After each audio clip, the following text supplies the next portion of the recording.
Good morning. My name is Claire Marshall and I'm a Senior Regulation Officer with the Training Accreditation Council, and I'd like to welcome you all to today's webinar, Making an Assessment Decision.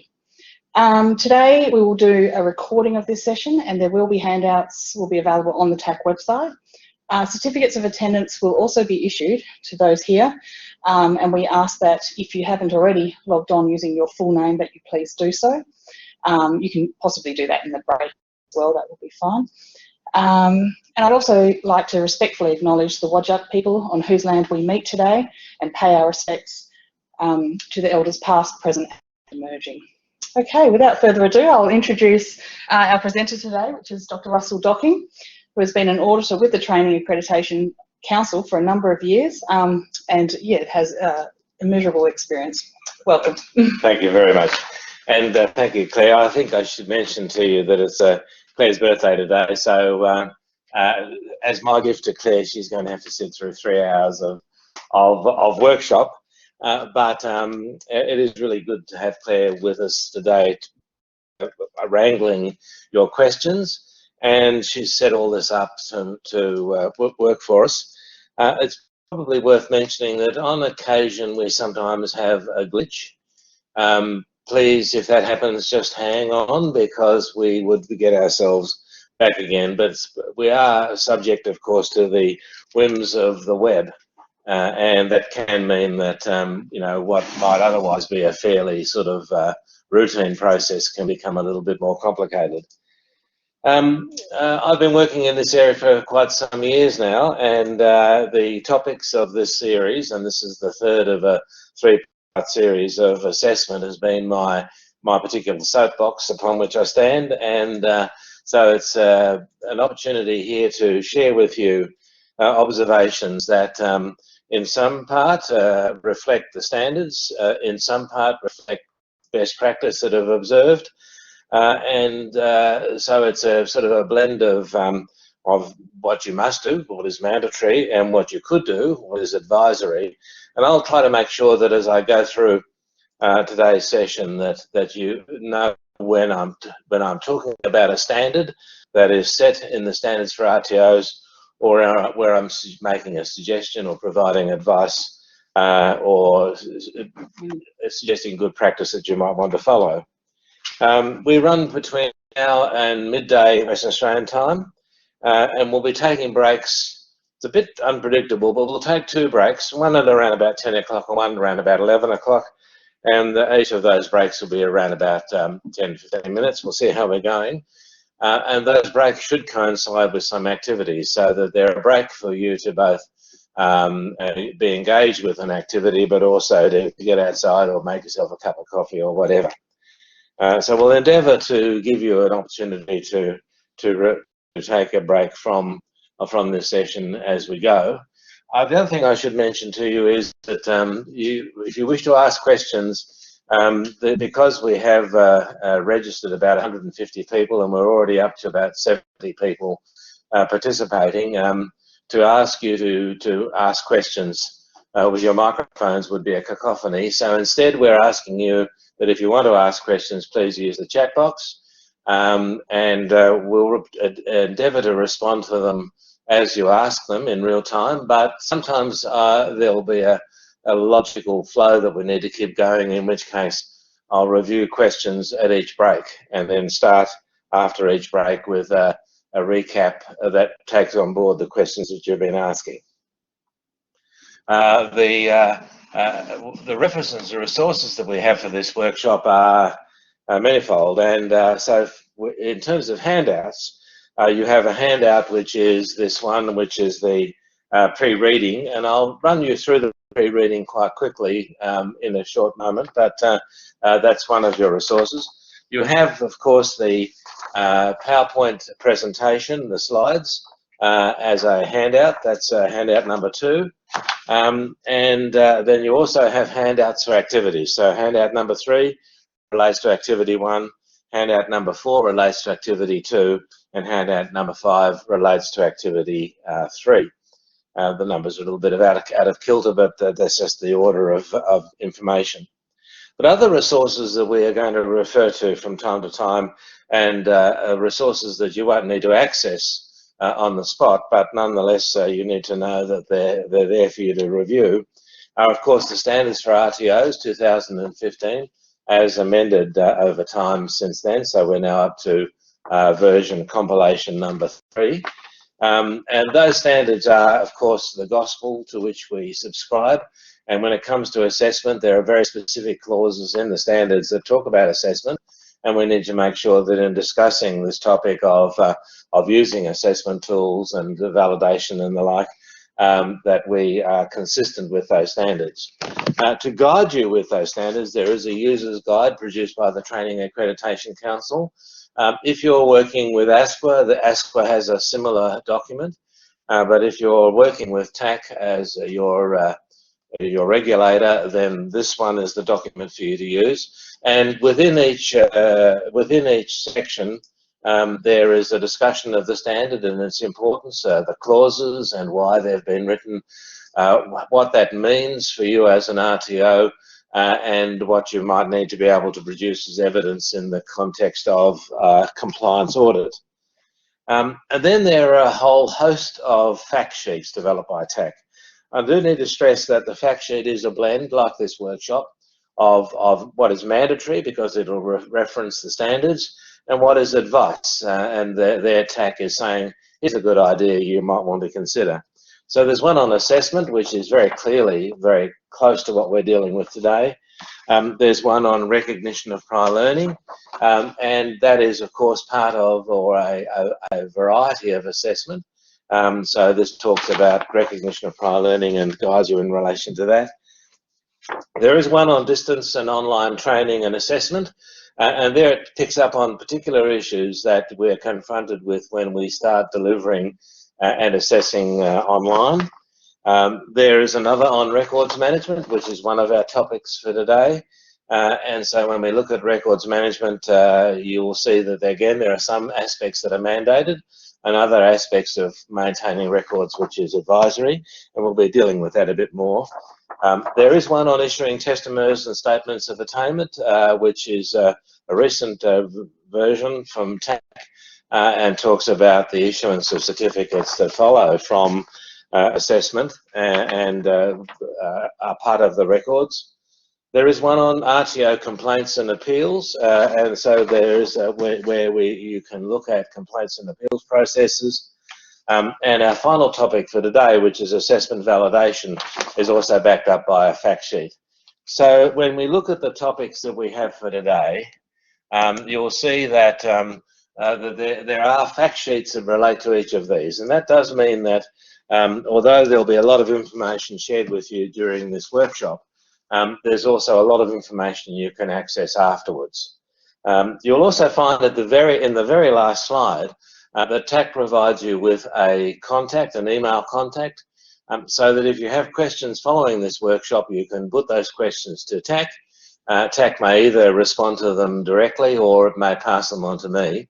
But I don't want you to feel after this workshop that that's the finish of the business. If you want to ask questions, please, we would like you to do so. At the end of the day, this workshop's for you.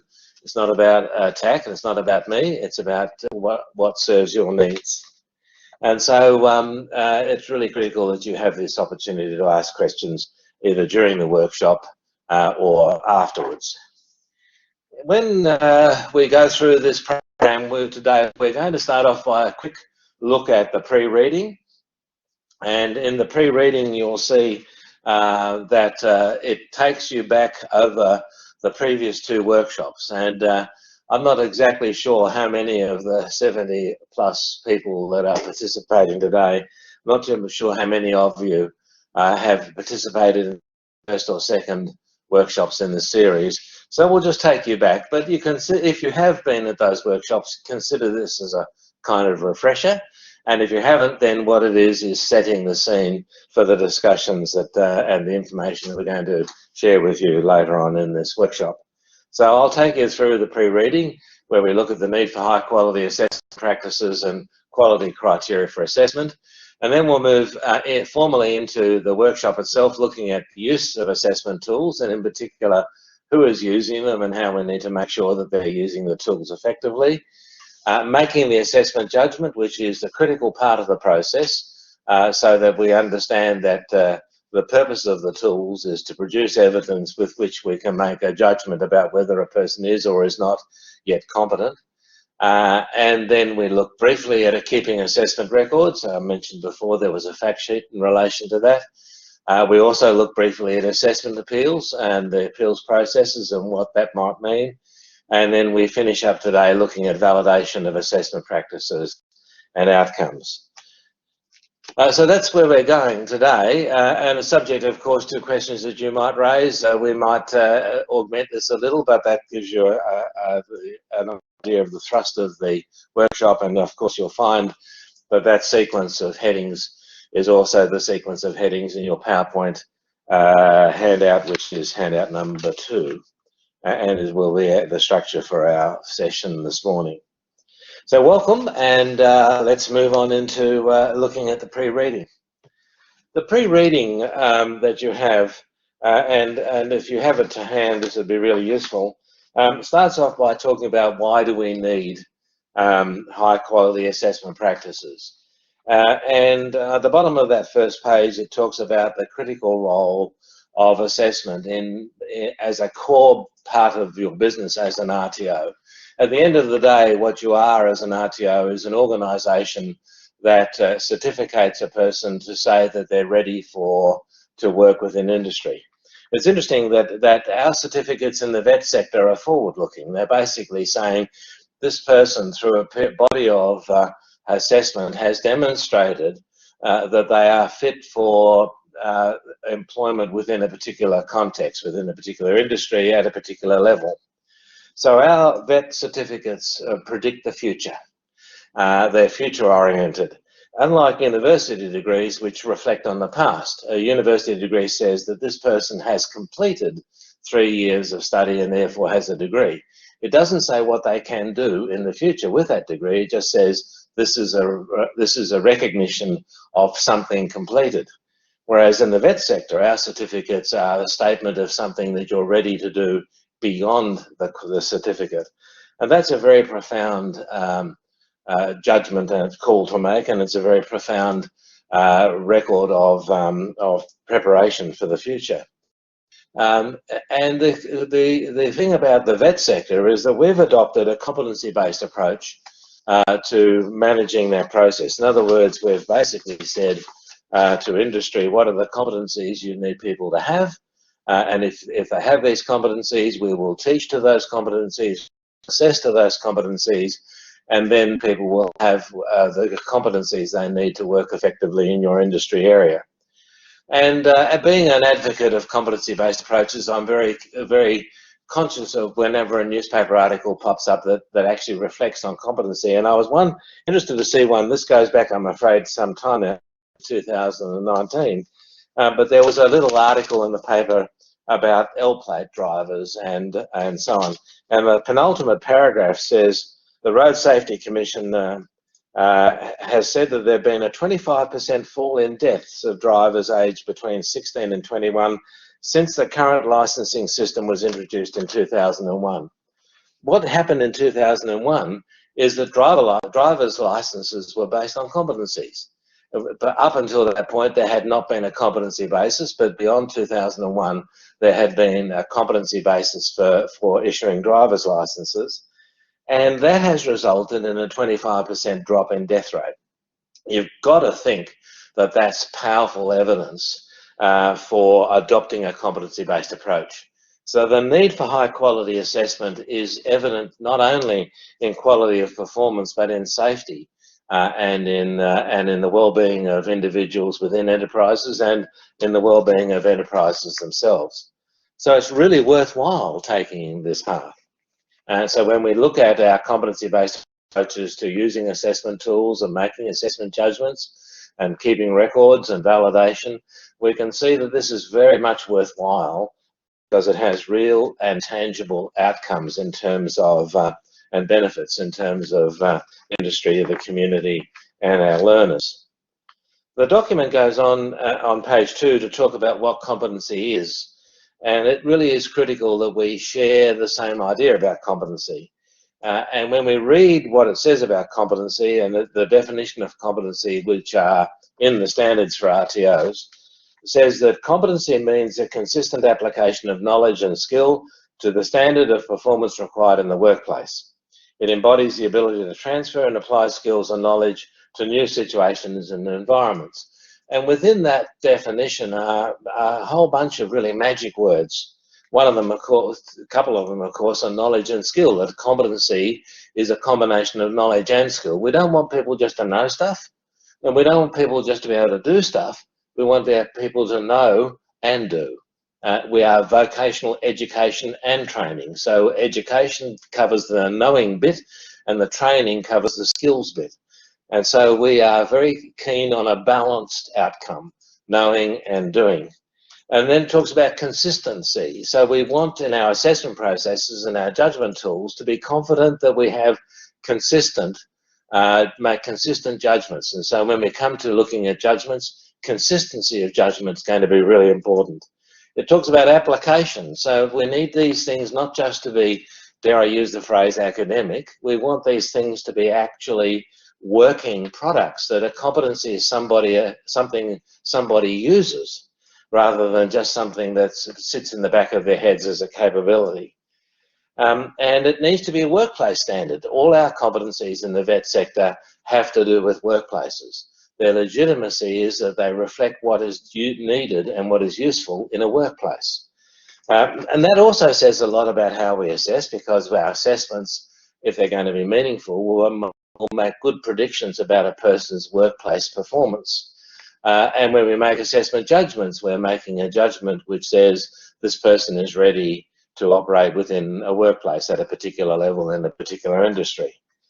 And that has all sorts of ramifications in terms of how we assess and what we assess and who are the assessors, because we are, when we make this assessment judgment, reflecting the workplace. And so when we come to validation, which we'll do later on today, clearly one of the questions is going to be, to what extent have our judgments been a faithful reflection of the workplace? If they're not a faithful reflection of the workplace, well, what's the purpose of our judgments? What's the use of them? So we can see within the definition of competency on page 2 of your pre-reading that there are key words which tell us what we should be doing when it comes to assessment, and there are key words which tell us what valid assessment is and what will be part of our validation process. Then under heading number 2, it talks about the fact that the standards require that you commit enough in the way of resources and time to be able to carry out assessment effectively. So when it comes to using assessment tools, then there needs to be a commitment to the amount of time and resources to be able to do that effectively. If you look at item number 3, which is on page 3 of your handout, it talks about industry relevance, and that just simply reinforces the fact that engagement with industry is an important aspect of being a trainer and assessor, so that when you do and assessment responsibilities, you do so with an eye to how what you're doing relates to and reflects industry's needs.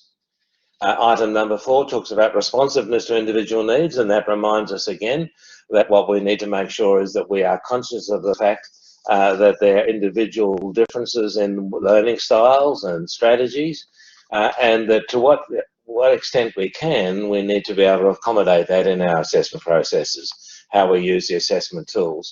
And it might also mean that for different students, we use different evidence of the same standards because they're working towards the same competency, but maybe different evidence can be incorporated in the judgment, so that if, for example, they're in a workplace, we might gather evidence from the workplace, but if they're not in a workplace, we might gather evidence for a simulation or some activity on campus. And that is a means by which we can respond to individual needs when we're making the judgments. And then item 5, which is the last one I really would want to dwell on, talks about the quality of assessment processes, tools and judgments. And this specifically relates to standard 1.8 or clause 1.8 in the standards, where it talks about the rules of evidence and the principles of assessment. And within the context of today's workshop, the rules of evidence apply to using assessment tools. How can we make sure that the assessment tools are used in such a way as to produce good evidence? Now, to a large extent, that's been dealt with in a previous workshop because we dealt with that within the context of designing assessment tools. But it's also part of the process of validation and asking the question, have the tools been used in a way which provide us with good quality evidence? The other part of standard 1.8b is the principles of assessment. And here, to a very large extent, we're talking about the process of making a judgment. The judgment has to be valid. That is, we have to be making a judgment that is truly reflective of a person's potential for the workplace. The judgment must be based on sufficient evidence so that we're not making an unsafe judgment in terms of a person's readiness for the future workplace. It needs to be authentic judgment. That is, it must be evidence about that individual and not someone else. There's a good deal of discussion going on at the moment. Indeed, the federal government has introduced fines and penalties for what's called contract cheating, where people are actually employing others and paying others to do assessments for them. We need to know that's not happen. We need to be confident that when we make a judgment, we are truly talking about the person with whom who has enrolled with us as an RTO and to whom we issue a certificate. And it must be current. And here, I beg your pardon, I'm focusing on the rules of evidence, and that is that the evidence that we're using to make the judgment must be about now.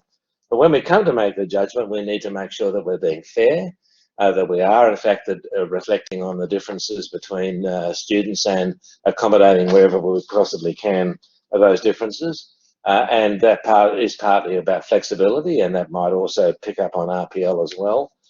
Fairness also means that the process of assessment and judgment needs to be open and clear to the students so that there are no mysteries associated with the process. And that might have an impact on assessment appeals as well, because if our processes are mysterious and vague, then students may well feel that there's been a level of subjectivity involved to which they can object. We need to make sure, and we need to make sure that our judgments are reliable. That is, that when we make judgments, we're doing so in a consistent and replicable way. All of this depends ultimately on item 6 in our workshop pre-reading, which talks about the credentials of assessors. And one of the things that we in the vet sector are proud of is that all of you who are trainers and assessors meet very stringent standards in order to be able to perform this significant role of making a judgment and conducting assessments and managing validation and the like. And the first is, of course, is that you have the vocational competencies yourself. That is, you can do what it is you teach. And that is actually a very important quality. You can empathise with the learner because you've been through that yourself. You can understand what the learner needs to learn because you have that skill yourself. You also need to have current industry skills, which means that you've engaged with industry, not only in your own experience, but subsequent to your work in industry. You've maintained an engagement with industry, which means that you can reflect industry's needs in your training and assessment strategies. You have current vet knowledge and skills, which is partly what this sort of workshop is about. It's a way of keeping your vet skills up to date. That you have vet assessment credentials, that is, you're a qualified trainer and assessor within the context of the Certificate for Training and Assessment, and you've maintained professional development. And all of those things add up to you being especially well fitted for the role of using assessment tools, making assessment judgments, keeping assessment records, managing assessment appeals, and validation. So you can see that when you go through that pre-reading, what it does is set up for you an understanding of the context and the framework which we're going to use now to look at our workshop topics. And hopefully you'll find that enables you to work us all together to work in a consistent way on this theme.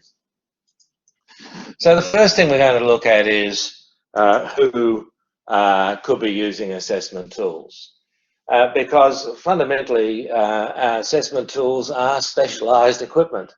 You can't just drop an assessment tool in front of anybody and say, here, administer this tool, and away you go. So we have to think about, well, who is using the assessment tool? And for a start, the greatest use will be made by the assessor themselves, yourself. And as I've just reflected, standards 113 to 116, which reflect on vocational competence, industry skills, vet knowledge and skills, vet qualifications, and professional development, all of those things are qualities that you bring to the role of using assessment tools. It does mean that you are, if you like, equipped, appropriately equipped, because it talks about, when it talks about vocational competency, it is relevant to the tools, relevant to the area being trained and assessed. You're very well equipped to utilise the tools. But you can't necessarily manage all of the assessment for all of your students all of the time. So you may use other qualified assessors. And if you're using other qualified assessors, then standards 115 and 116 apply, where 115 basically says we know that they're already covered under 113 to 116, but 115 talks about an assessor role, not a trainer role, and it basically says, it specifies in the, by reference to Schedule 1 in the standards, there's kind of qualifications you need to have to perform the assessor role. And 116 reminds us again that there needs to be continuous professional development. So if we're using other qualified assessors, we need to make sure that they have the necessary vocational competency, they have the necessary industry skills, and that they're keeping these things all up to date. It may be that we're using people who are not quite fully qualified, and these are covered under clauses 117 to 120 of the standards, and in this particular case, we're talking about someone who is in the process of becoming fully qualified. And if we look at 117 to 120, and again to Schedule 1, we will see that there are specific requirements in terms of assessor units of competency that need to have been achieved. And there are specific observational requirements laid down and supervision requirements laid down for the RTO. But you will also note that in Clause 117, it specifically forbids a person who's not yet qualified from making the assessment decision. So the assessment decision can only be made by you as an assessor or by another qualified assessor, but cannot be made by a person who is not yet qualified as an assessor. So when we come to the fourth category, the third-party observers, we need to understand that they are not third-party assessors, because as assessors, they would be making a judgment. Third-party observers are just observers. So if we're using supervisors in the workplace to provide us with evidence through the use of assessment tools, then all they are doing is providing us with evidence. They are our eyes and ears, but they are not making an assessment judgment. And so if we're going to be using these people, we need to be very conscious of the fact that they need to reflect certain standards in order to be effective as observers. And the first of these is that they need to acknowledge and accept and comply with the RTO's quality requirements. And part of that will be laid down within the context of the preamble to the assessment tool. So in the preamble to the assessment tool, you might talk about things like authenticity. You might talk about things like the observation process that needs to be followed, how forms are to be filled in, all of that sort of stuff, which sets the scene for the third-party observer. And they also need to understand that they might be required to be participate in validation processes, because after all, as part of the assessment process, a third-party observer and their observations may well need to be validated. They need to be able to show that they have direct access to the candidate, and again, that is basically saying that they are present when the person carries out the task that is being observed, that they're not relying upon sort of hearsay evidence or residual evidence, left over after the activity's been completed, but are actually witnesses to the event that is required in the assessment tool. We need to know that they don't have a conflict of interest with the candidate. It's not a parent or a relative or in some way or other a person whose observations might be prejudiced by their relationship with the candidate. So we need to know that there's a dispassionate, honest and objective evidence that they're providing. We need to make sure that they understand what's required of them in the assessment tools. And this may mean that we may need to contextualise the tools for them. It may be as simple as a shift in words. They might not talk about residents, they might talk about clients. They may not talk about customers, they might talk about patients, depending on the context. What I'm getting at here is you may need to modify the tool so it's in the lingo, if you like, of the observer.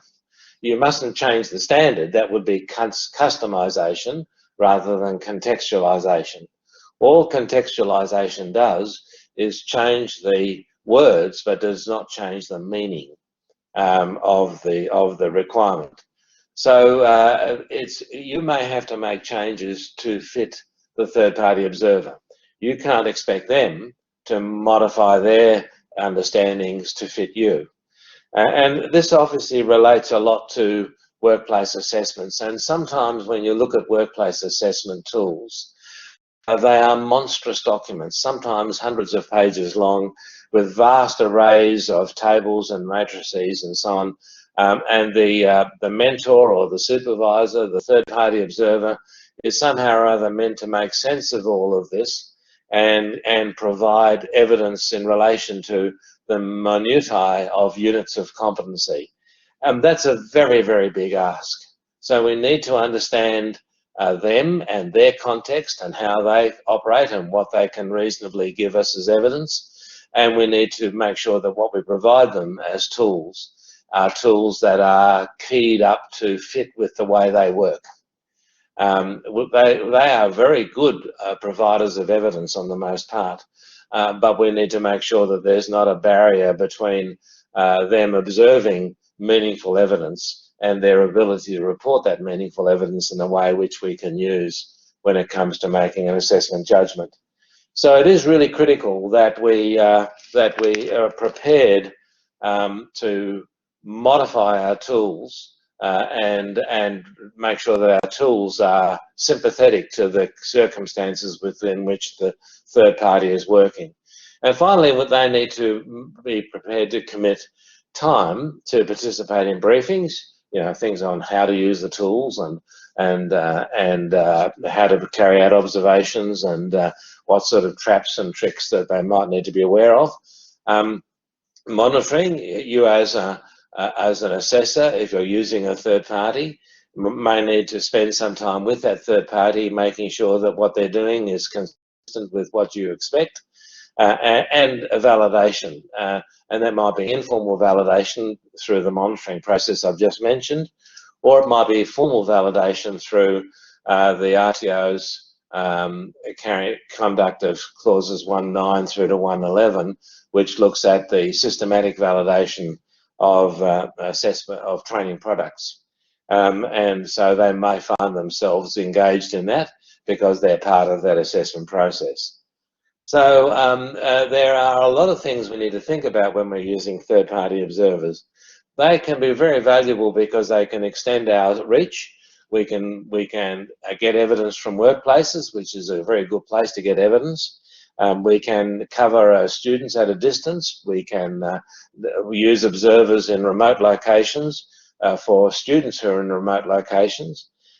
We can handle large numbers of students, and with the federal government's push to increase training numbers, there's going to be an increased demand for service provision in terms of training across RTOs, and that may mean that you need to, in a sense, recruit more of these third parties to help you cope with the expanded numbers.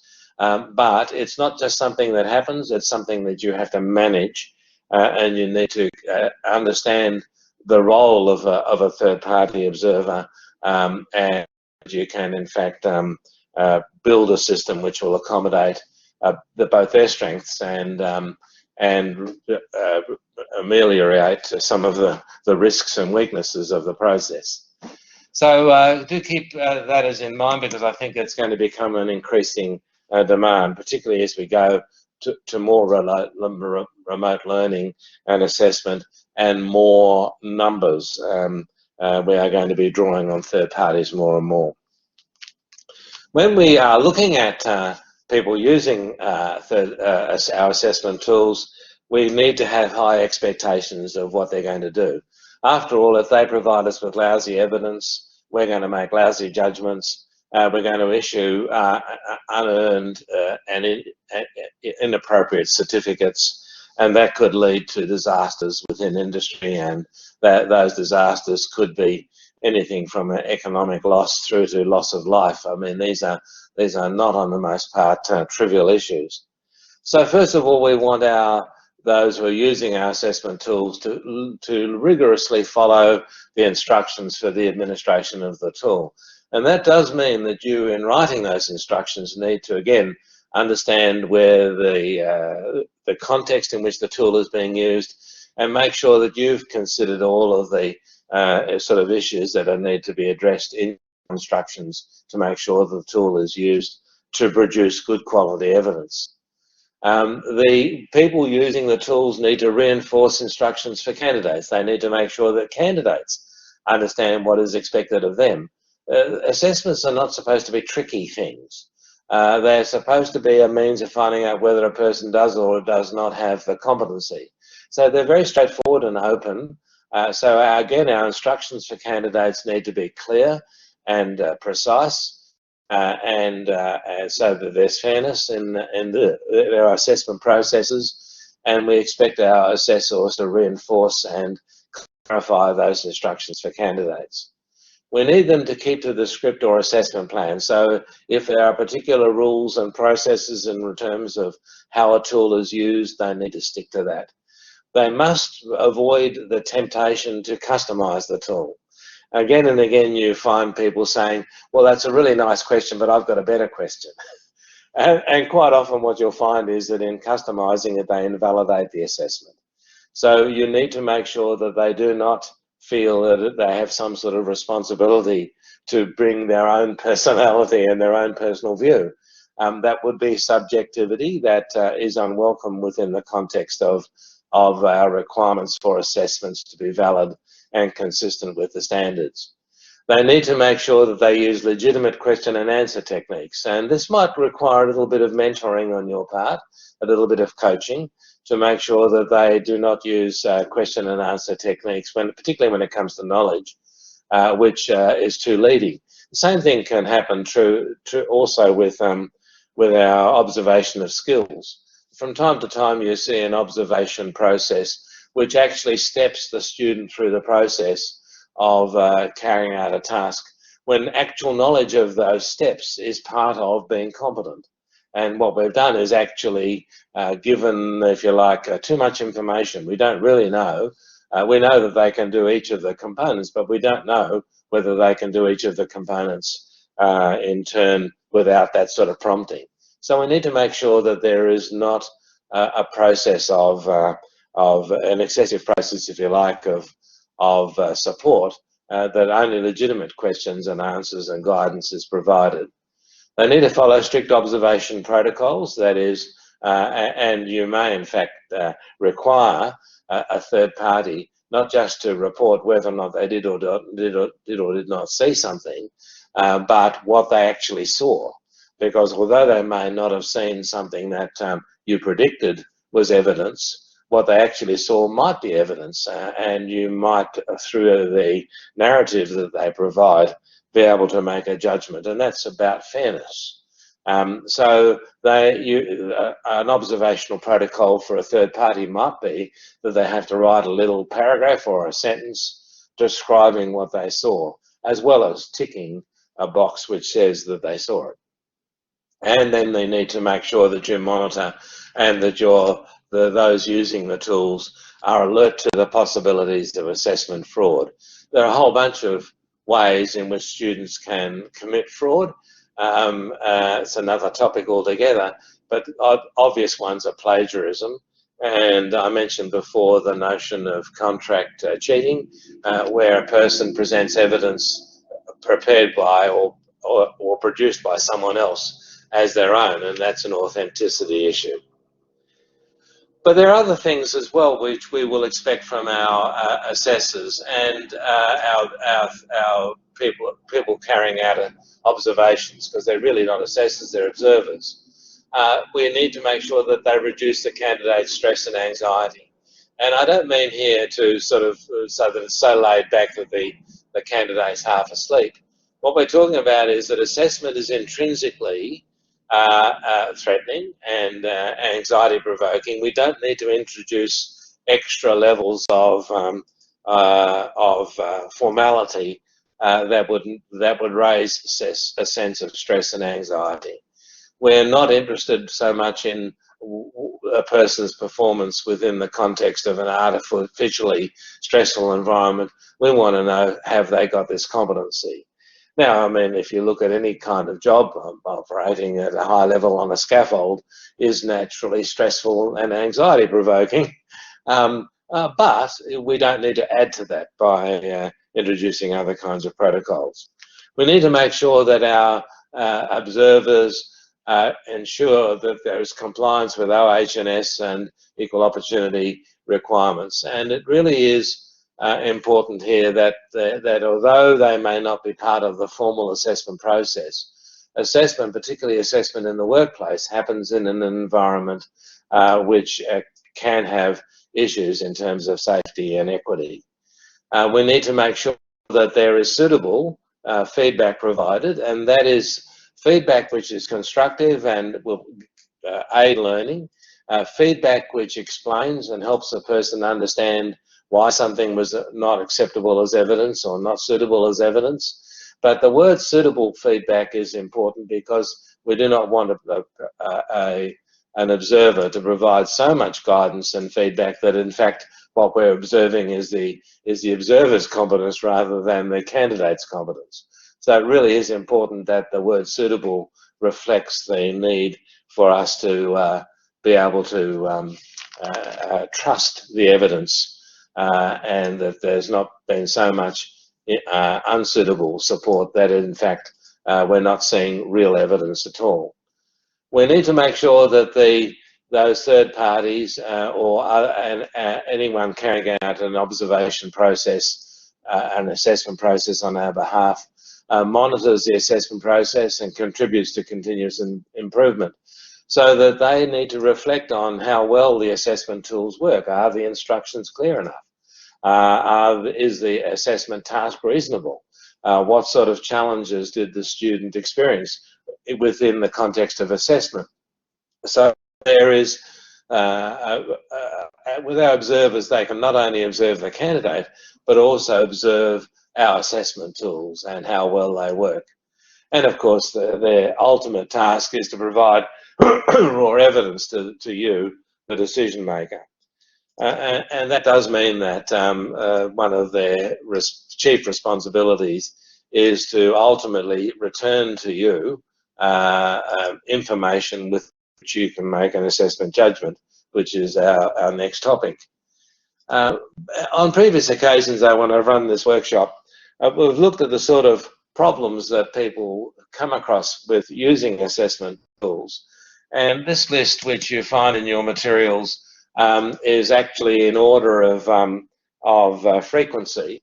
And areas that people are most concerned about is mindless tick and flick assessment, where in fact, and the key word in here is mindless. Mindful tick and flick is fun.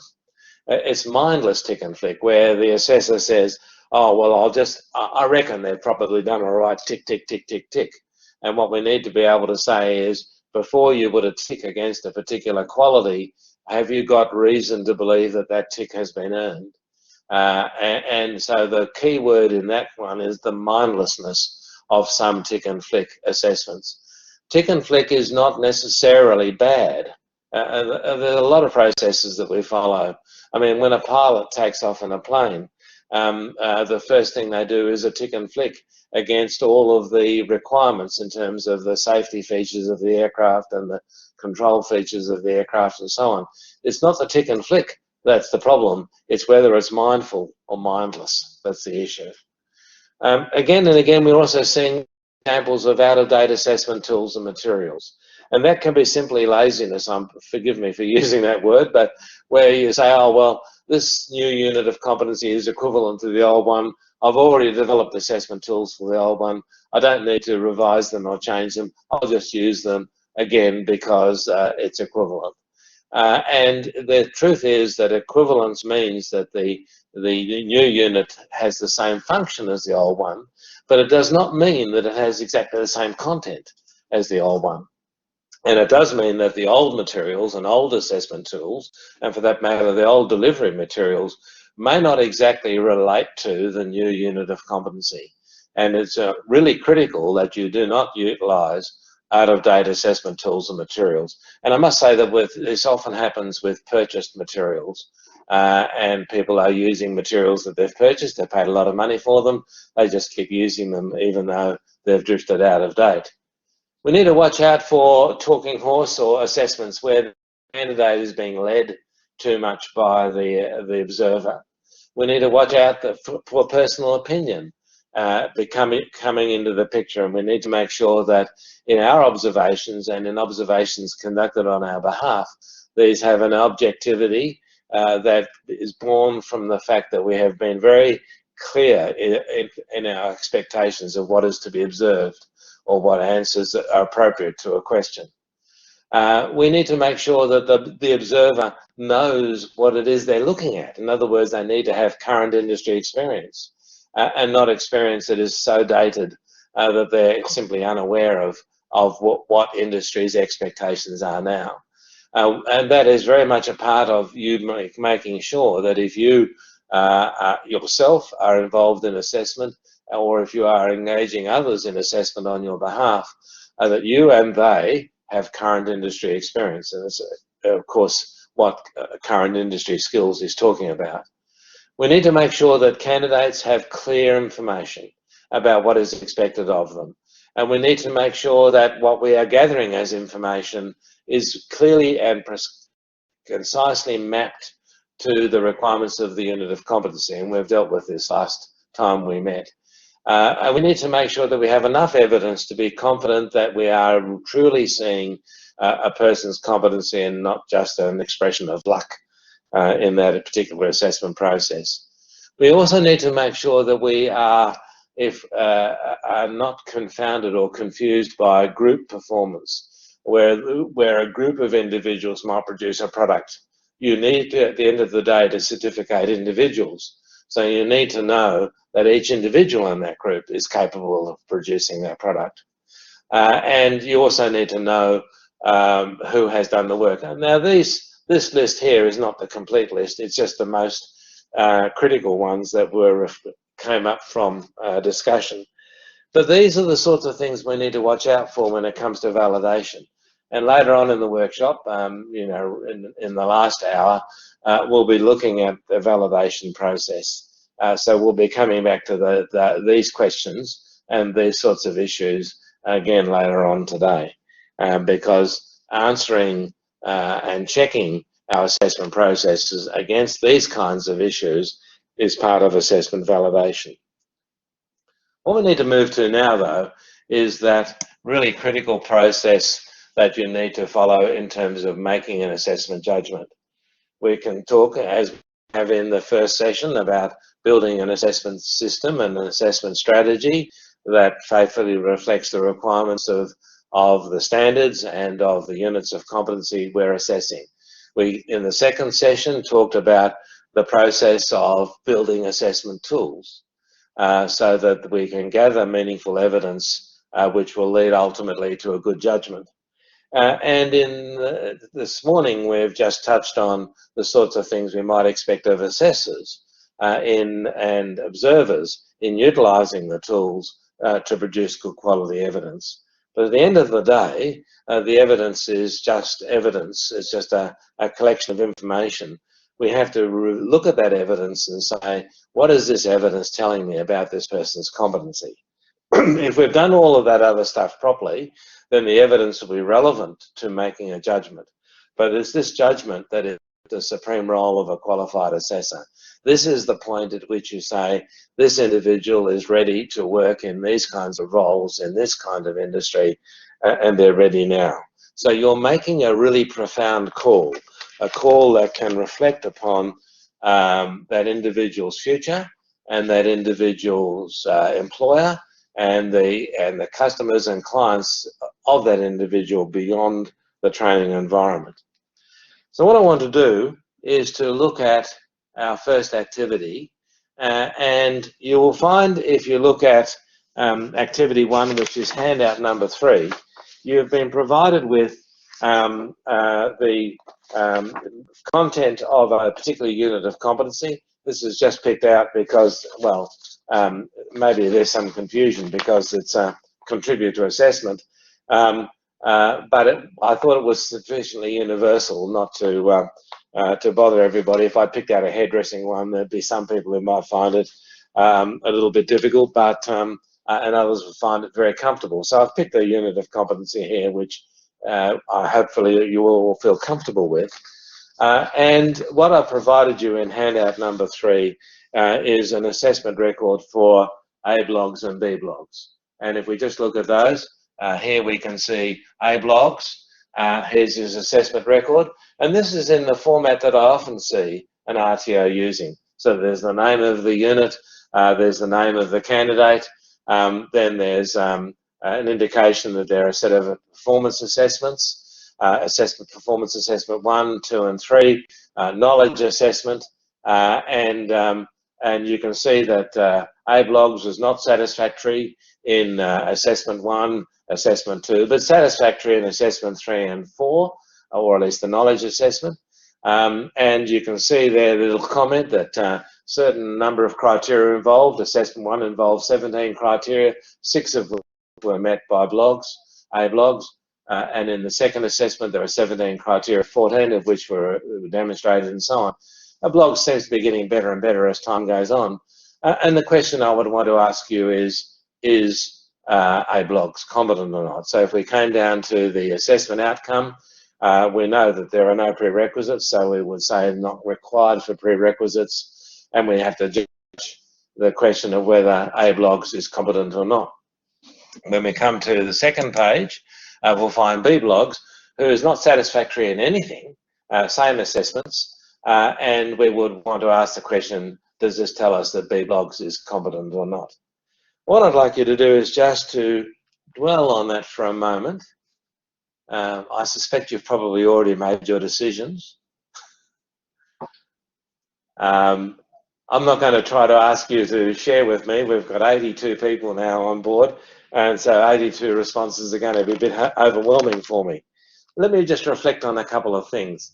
If we go to A blogs achieve 77% of the criteria.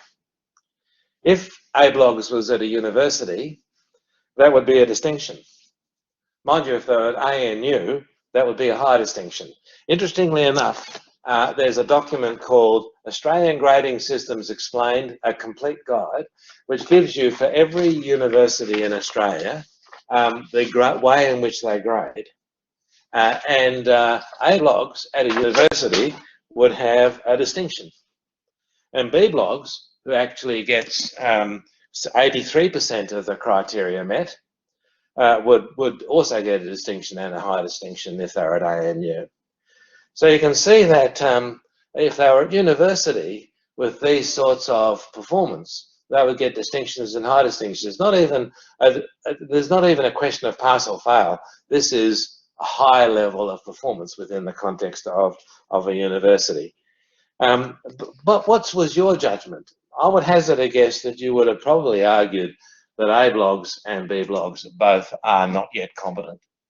And that's because when you look at the assessments, performance assessment 1, performance assessment 2, for A blogs not satisfactory, and you have an understanding, quite reasonably, that within the competency framework we expect mastery.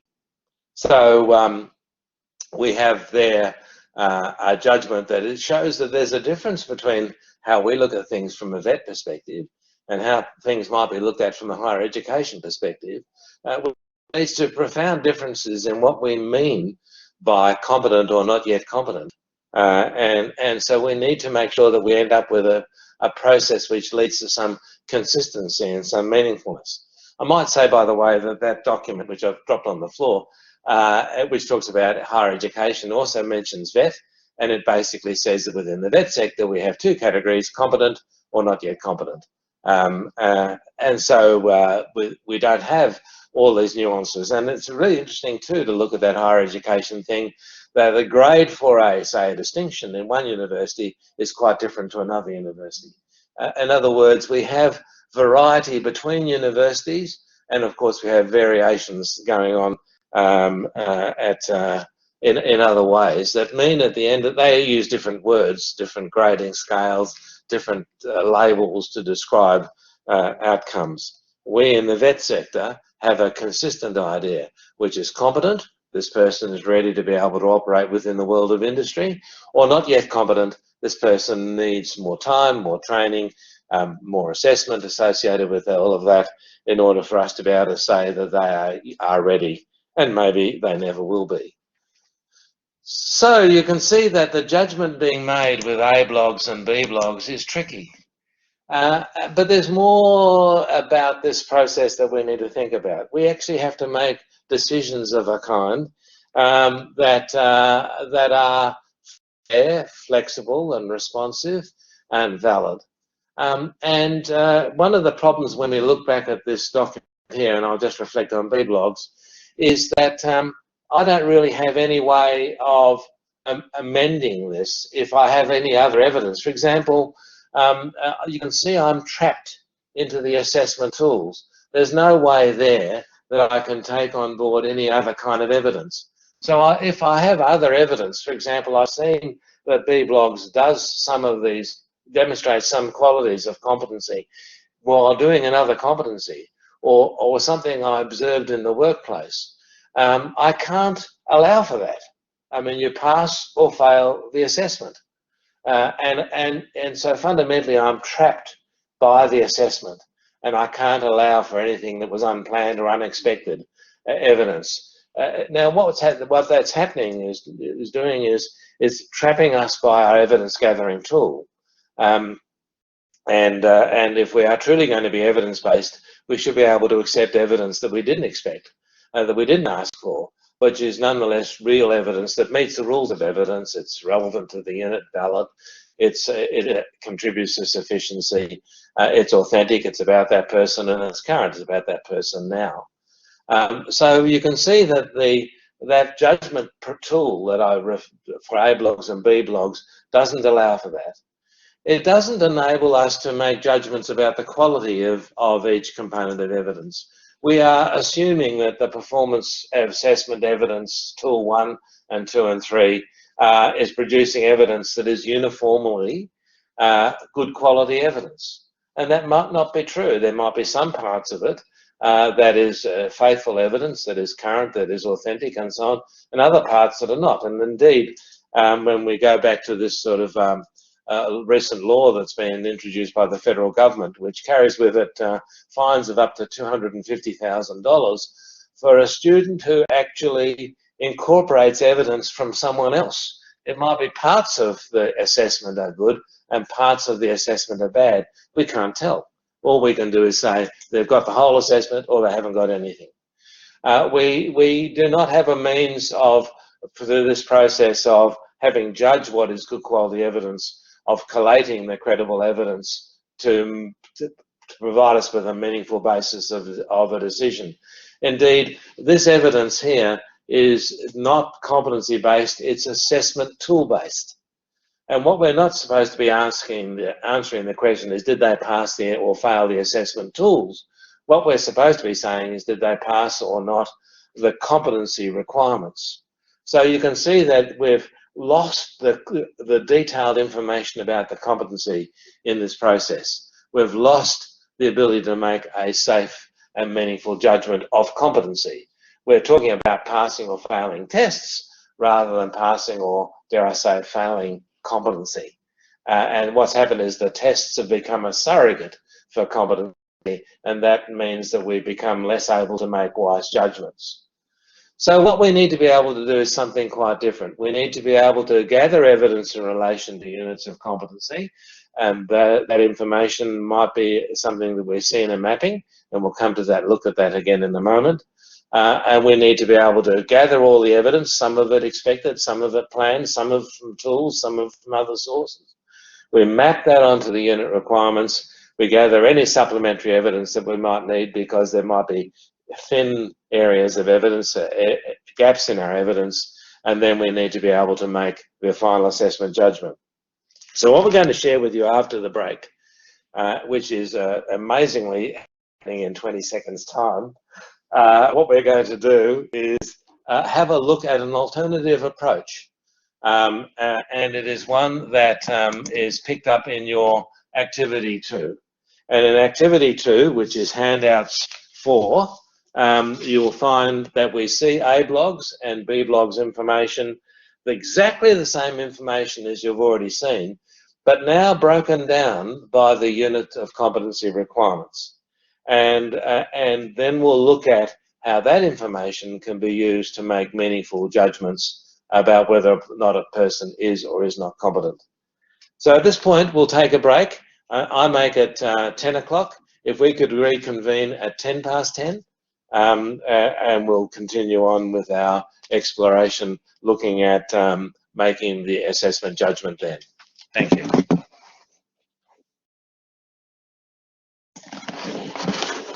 Welcome back, folks. Nice to know that you're with us. And yes, Liz, we have started.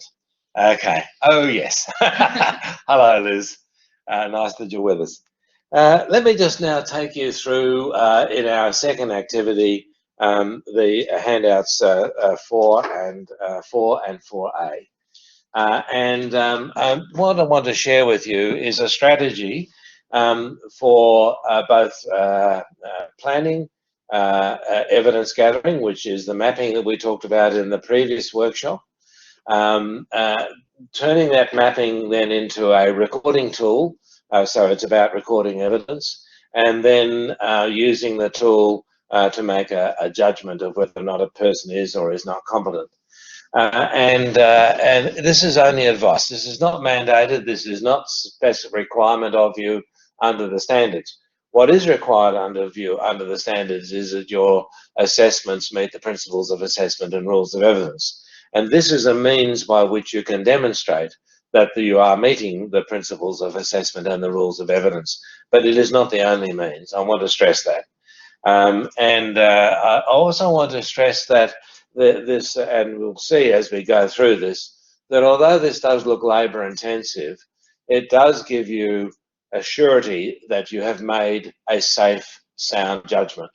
And I go back to something I shared with you in previous workshops, and indeed on the first page of your pre-reading, where it talks about the RTO and the assessor being legally accountable for the quality of the judgment you make. What this document does is enable you to demonstrate beyond any doubt that you have followed due process in making your judgment. So there are lots of real benefits in taking this approach. So at first glance, this looks a bit horrifying, but you'll recognise it from previous RTOs that this is simply the planning matrix that was developed for making sure that every unit requirement, which is in the left-hand column, is reflected at least once in the actual evidence gathering tools. And you'll notice that this is exactly the matrix that we ended up with last time, but we've in a sense added a column for outcome and for comment. And we have PA1, PA2, PA3, which are performance evidence assessments for this particular unit of competency, and KA, which is knowledge assessment, And you'll notice that is blank, because on this first page, everything we're looking at is a skill. None of this stuff is knowledge. This is all skill. So when a person clarifies role and responsibilities in the assessment process, which is element 1, we are looking, that is a skill, that they're clarifying a role and responsibilities. And how do we know that they've got this skill? Well, they confirmed the assessment purpose, they confirmed the assessment benchmarks, they developed an assessment plan, and they understood and explained the responsibilities. Now, you'll notice, of course, that what I've got there is an abbreviation of the performance criteria, because the performance criteria are quite long. So the third one is discuss and agree with qualified assessor specific responsibilities in gathering evidence and the types of evidence to be gathered. So you can see that 1.4 is more than just responsibilities. This is just key words in order, but the true meaning of each element, of course, is to be found back in the unit of competency itself. So we need to make sure that we don't lose sight of what these performance criteria mean. So 04 measures element 1, the fourth performance requirement or performance criterion from element 1. We would expect 04, that observation, to reflect on whether or not the person discussed and agreed with the qualified assessor specific responsibilities in gathering evidence and the types of evidence to be gathered. So you can see that this is an abbreviation in terms of the left-hand column, just to make sure that this document doesn't end up being another monster document. On the next page of this document, you'll see that the other requirements, particularly in this case, the knowledge requirements, again, somewhat abbreviated to fit the space, are listed. And also there's other information available, such as in the case of the performance assessment 1, the context was forklift. In the second performance evidence assessment, the context was mobile crane. And in the third performance evidence, the context of assessment was rigging. Who are the qualified observers or assessors? In the case of the first one, Bill Smith is an observer, and the second, Bill Smith is an observer. And in the third one, we're actually using a qualified assessor, Sam Wilson. Now, what I'm getting at here is there's some background information here to make sure that the assessment that's been conducted in an organisation, Wilkins Construction and Engineering, is in fact managed in such a way as to make sure that the 3 performance assessments are different. That's because we want to see transfer, and we want to see consistency, and we want to see that this person can demonstrate different kinds of qualities. And indeed, if we look at the type of assessment, we can see that there are different kinds of assessment. One of them could be RPL, another could be using and working with WorkSafe evidence and the like. So what you got in this page is knowledge information and information about the assessment processes that were followed. And again, this is just an illustration of what you might do.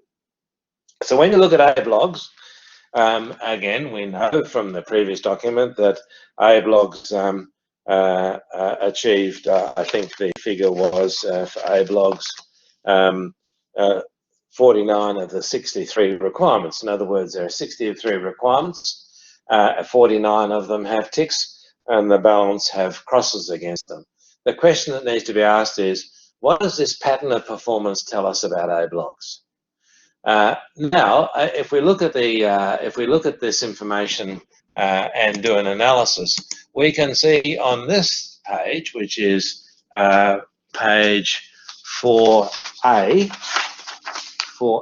in your handout, you can see that in the first performance assessment, none of element 1 was demonstrated by Abe logs.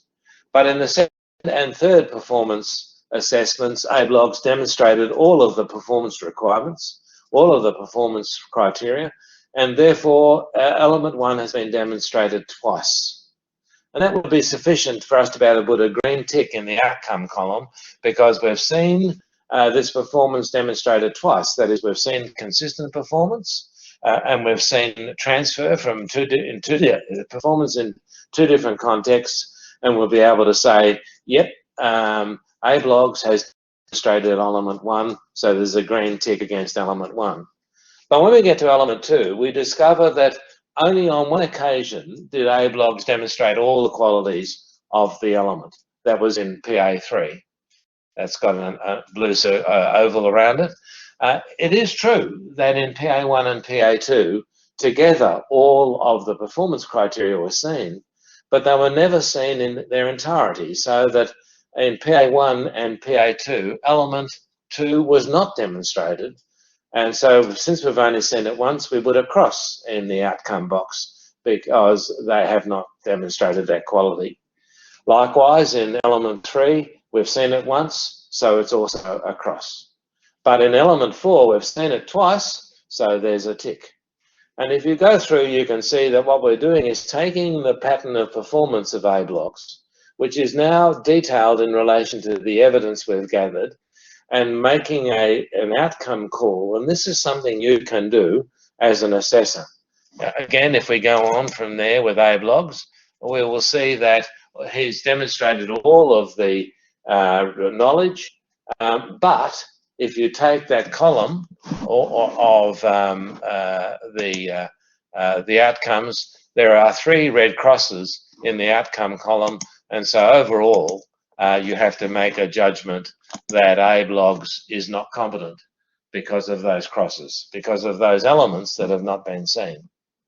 And like your judgment in the case of the previous documentation, you will, in terms of activity 1, we would judge A blogs not to be competent. When we look at B blogs, we have a situation which is different. B blogs' pattern of performance is different. Again, we represent B blogs' performance here, and you'll notice that B blogs had some trouble with the knowledge assessment, and so we were able to get evidence of the rules of evidence from another unit. So that there are another unit that they asked the question about the rules of evidence. We were able to turn the cross into a tick because of evidence drawn from somewhere else. We couldn't do that with the other assessment. We would simply say knowledge assessment, fail. When it came to different types of evidence, B blogs didn't demonstrate that skill in their written assessment, so we followed it up with some oral questioning, and we were able to convert the cross into a tick. So we were able to see that B blogs, through some supplementary assessment, was able to demonstrate all of the knowledge. But is B blogs competent? Well, if we look at their pattern of performance, we can see that B blogs demonstrated every element twice, and therefore all the elements are ticked.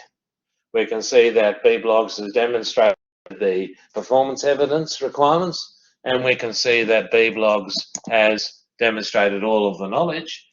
So ultimately, B blogs is competent. And you can see that that's a different decision that you made when you just looked at their performance for B blogs in that previous document. And it's not so much about the gross overall performance, but the pattern of performance tells you that B blogs has met the requirements of this unit of competency. So you can see that we end up with different judgments because we have much more detailed information when we come to making the call as to whether or not A blogs or B blogs are competent. But what you can see here too is a number of things. One is, of course, that there is reliability in the process. Once you've learnt the art of carrying out this kind of analysis, you will get consistent and reliable, make consistent and reliable judgments. And not only you, but other assessors using the same evidence will reach the same conclusions. You also have here evidence that enables you to demonstrate in the event of litigation or an appeal that you have followed due diligence. That is, when you issue B blogs with a certificate, you have solid evidence here to say, yes, B blogs is competent. I have seen every element in their entirety twice, and therefore he has demonstrated all of the elements. I have seen all of the performance evidence requirements. I have seen all the knowledge, maybe not all at once, but ultimately at the end of the day, I was able to verify that B-blogs has all the knowledge. I'm able to confirm that within the context of my assessment processes, that there was variation within context between the different performances of those elements, that appropriate people were involved as observers of that evidence, and that I have kept a collation of all of the evidence, these ticks and crosses, which enables me to, in a sense, backfill the evidence tools and show that I have followed due diligence in my call to say that B-blogs is competent. Likewise, I've been able to go back to here and say I have reason to say that A-blogs is not competent. My judgment of that is not competent is because he did not provide sufficient evidence of competence against element 2 and element 3 and performance evidence item 4. And those three things basically mean that I have safe grounds to make the judgment call that A-blogs is not yet competent. But also look at this, and you can see here that this also gives guidance to A-blogs. What does A-blogs need to do in order to achieve competency? So within the context of this mapping, A-blogs can see I've been judged fairly, but A-blogs can also see, and this is where I went astray, and this is what I needed to fix things. So there's a transparency to this. It's not about opinion. It's not subjective in the way that giving a mark out of 100 to an essay test might be. There is a level of objectivity and accountability here, which makes for very safe judgment.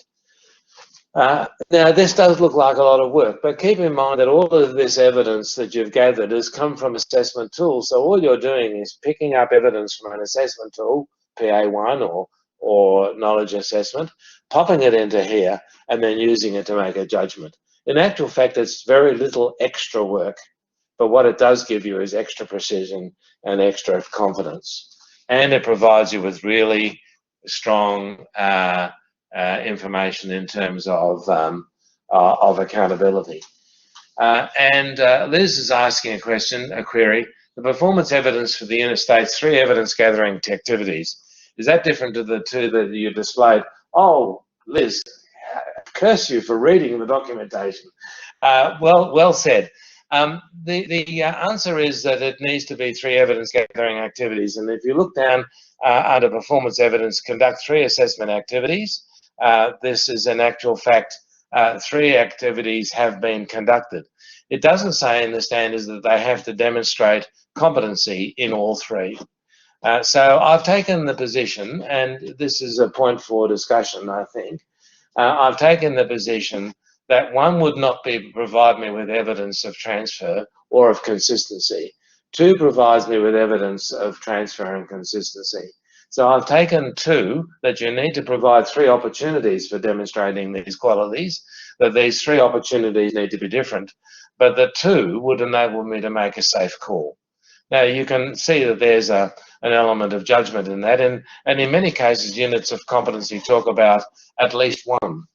And we need to be actually going on and making sure that at least 1 is gathered as evidence, but 2 gives you the opportunity to talk about consistency and to talk about transfer.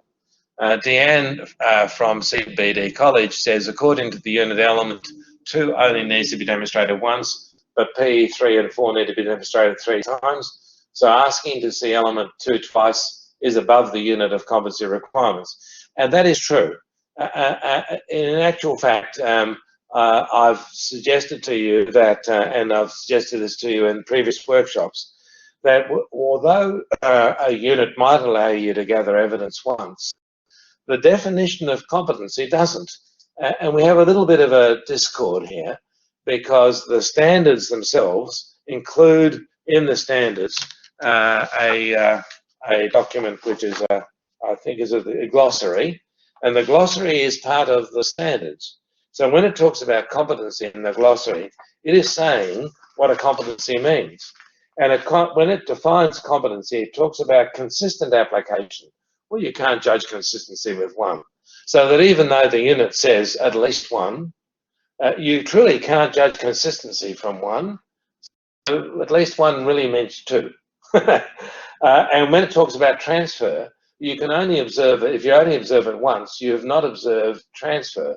You've only observed it in one context. As soon as you've seen it in twice, then you've seen transfer.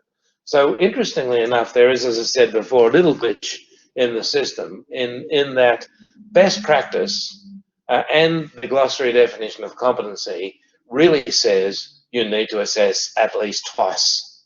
So even though it might say at least once in the standards, twice is best practice. And this is where I would say we have a slight difference between what the unit is saying and what the standards are saying. So our argument would be best practice is at least twice.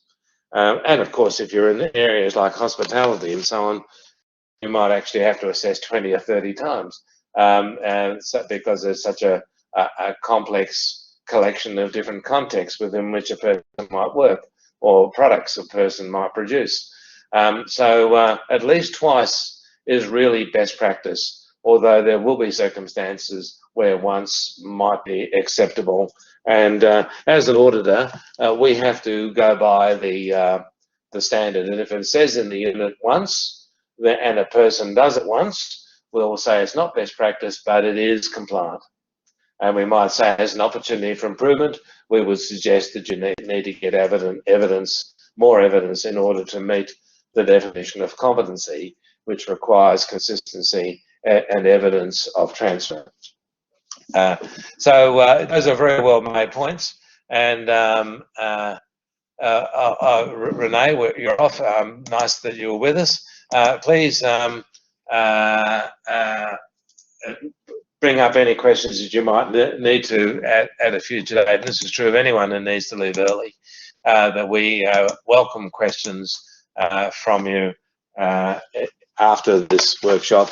And Renee, you're also asking about the recording of this workshop. Well, my understanding is it will be available within a few days of today on TAC's website. So we'll move on, but I did want to stress to you that notion that we have here of making an assessment judgment on the basis of this analysis is a really powerful way of achieving and demonstrating quality in the judgment you make. But this is only advice. It is consistent with advice given by TAC in its assessment fact sheet. And of course, it's entirely consistent with the standards, but it is not mandated by the standards as a process. When it comes to keeping assessment records, I do need to remind you that there is a TAC document on record keeping, but keeping assessment records is really important because we do need to understand that we carry with us, whenever we make an assessment judgment, a sense of legal accountability for the judgment we make. This kind of record, of course, is a beautiful record because it tells us what we assessed in terms of the unit requirements, how we assessed in terms of the assessment tools, what we observed in terms of the ticks and crosses, and how we made the judgment on the basis of those observations. And in the case of this one, any extra observations that we might have made in order to get a well-based evidence base for a particular student. So that, of course, is a record, and as a record, it serves many functions. So the sort of functions that records might serve, of course, are things like recording student outcomes in terms of providing evidence in the form of documentation of the rationale behind the judgment and the award of a certificate to a student. And of course, the records can then provide a justification of judgments for appeals. So, for example, if we go back to the illustration that we used before in Activity 2, what you see there is information that would be helpful if, for example, ABLOG's appeal, then that mapping of ABLOG's performance can become a basis for discussion about the legitimacy or otherwise of an appeal. And we're going to touch on appeals and complaints shortly. For an audit, a mapping of this kind provides an auditor with a sense of certainty and assurance that you've first of all planned your assessment gathering processes appropriately.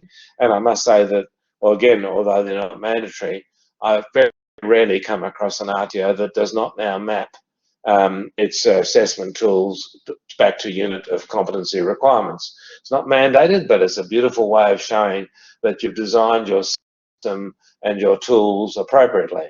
All this mapping does is take it one step further to actually show how you accumulated the evidence and made the judgment.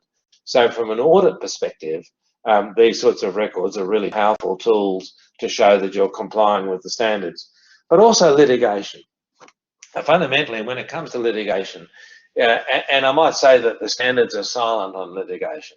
It's not something the standards talk about at all.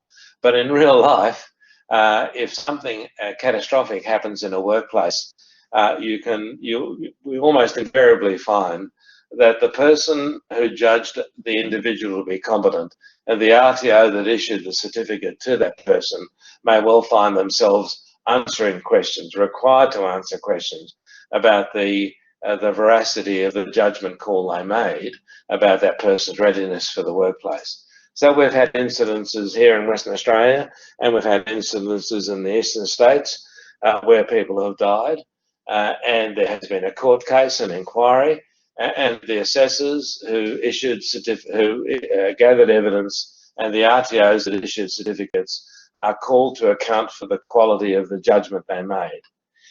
If you have a document of the kind that we've just been sharing with you, that matrix, that assessment plan and record from activity 2, then your back is covered. Think of it as an insurance policy, because what it does is demonstrated that you followed the due diligence, with due diligence, the process of designing, administering, and interpreting individual outcomes to make a meaningful and judgment. You're not accountable for the quality of the unit of competency, but you are accountable for the quality of your assessment processes that reflect that unit of competency.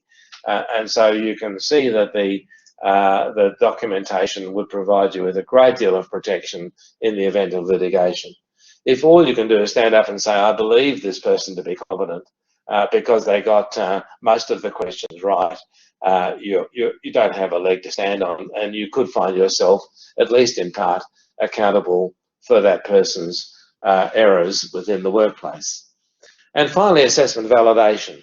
An assessment plan and record of the kind that we've been looking at here will also contribute to an effective assessment validation process. Again, that's a topic for later on, but what you'll find is that within that context, we need evidence, we need information about the way in which assessment tools have been designed, the way in which they've been administered, and the way in which the evidence has been gathered, and the way in which the evidence has been used to make a judgment.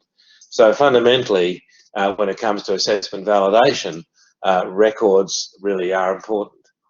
So when we consider those purposes, we need to keep records for different kinds of functions.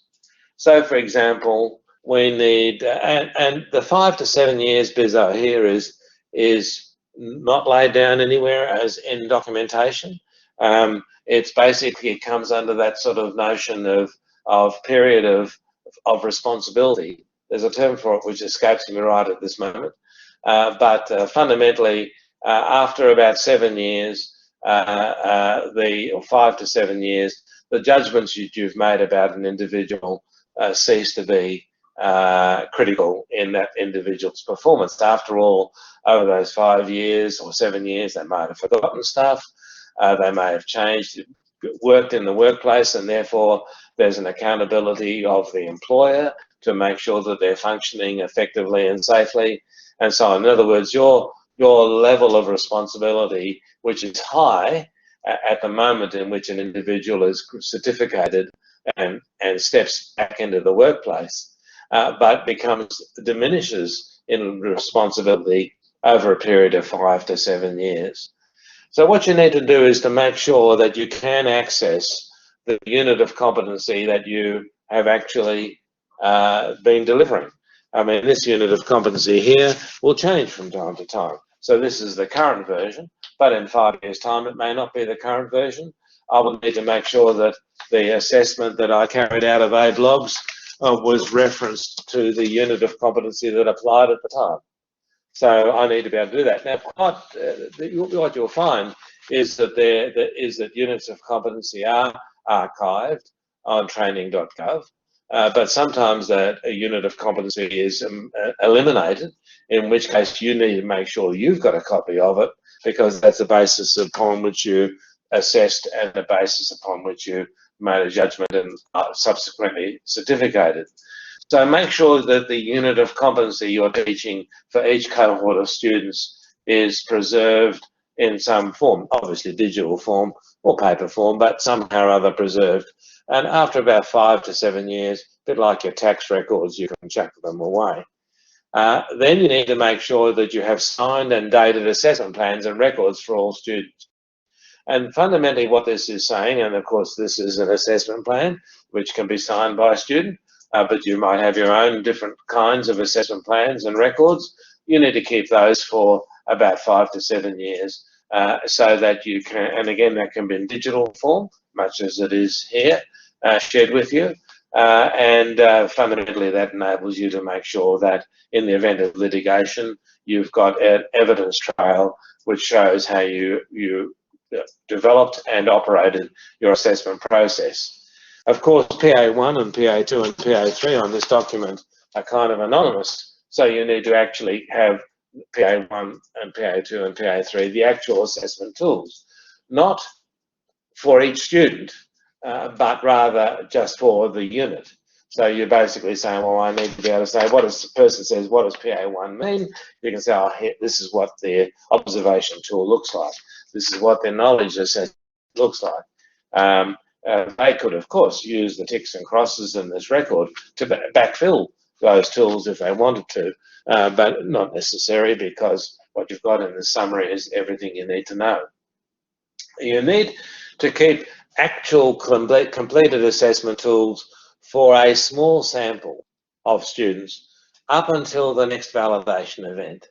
And now, fundamentally, you can look at your schedule under 1.9. Your RTO has a schedule of validation of training products, and if you know that the unit of competency or the training product you're delivering is about to be reviewed in, say, 3 years' time, then you need to make sure that you keep a sample of evidence of the application of the tools and actual student evidence for about 3 years, so that when that validation date comes up, you have some documents and records that you can show.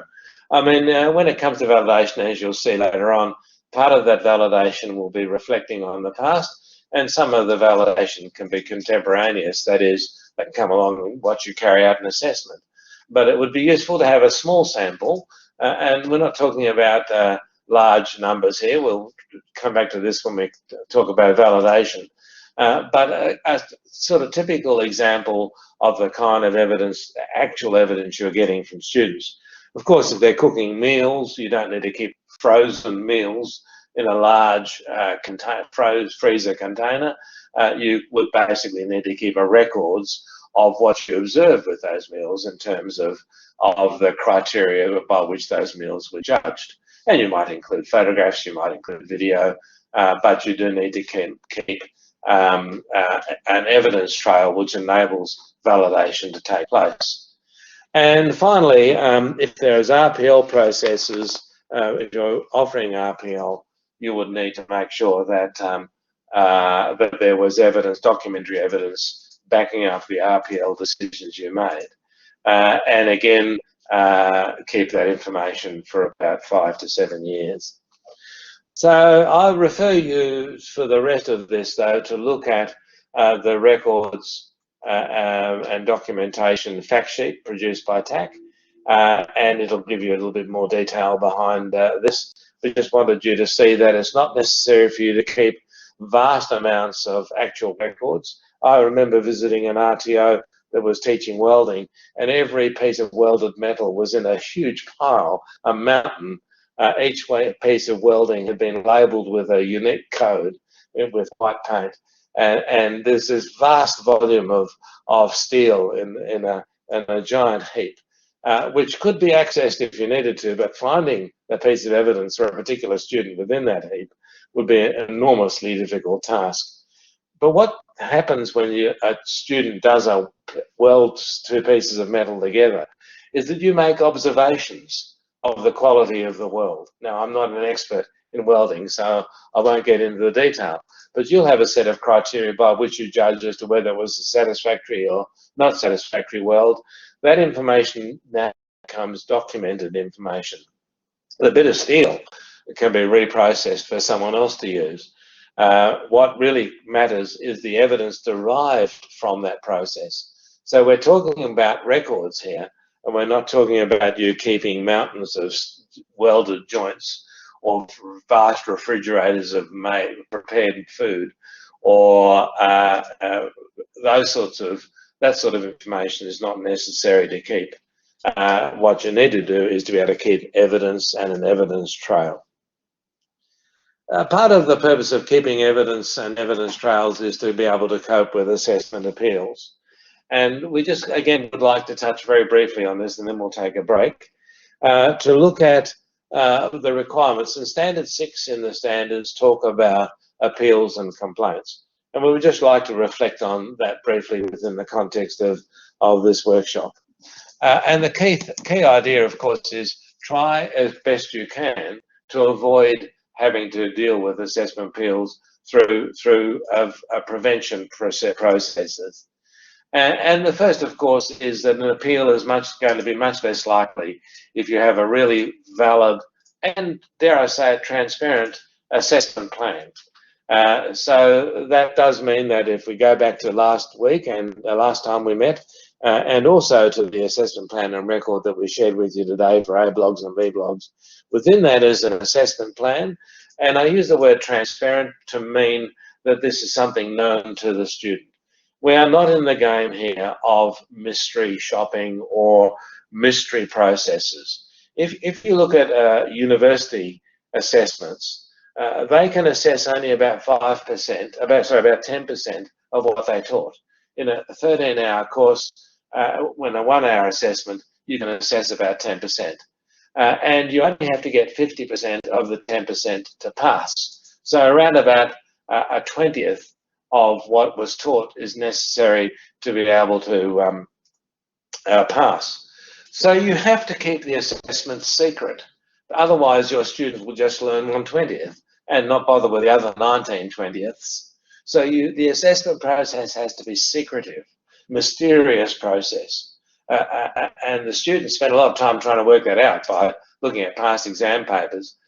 We are not interested in that. We are basically saying, here is the unit of competency.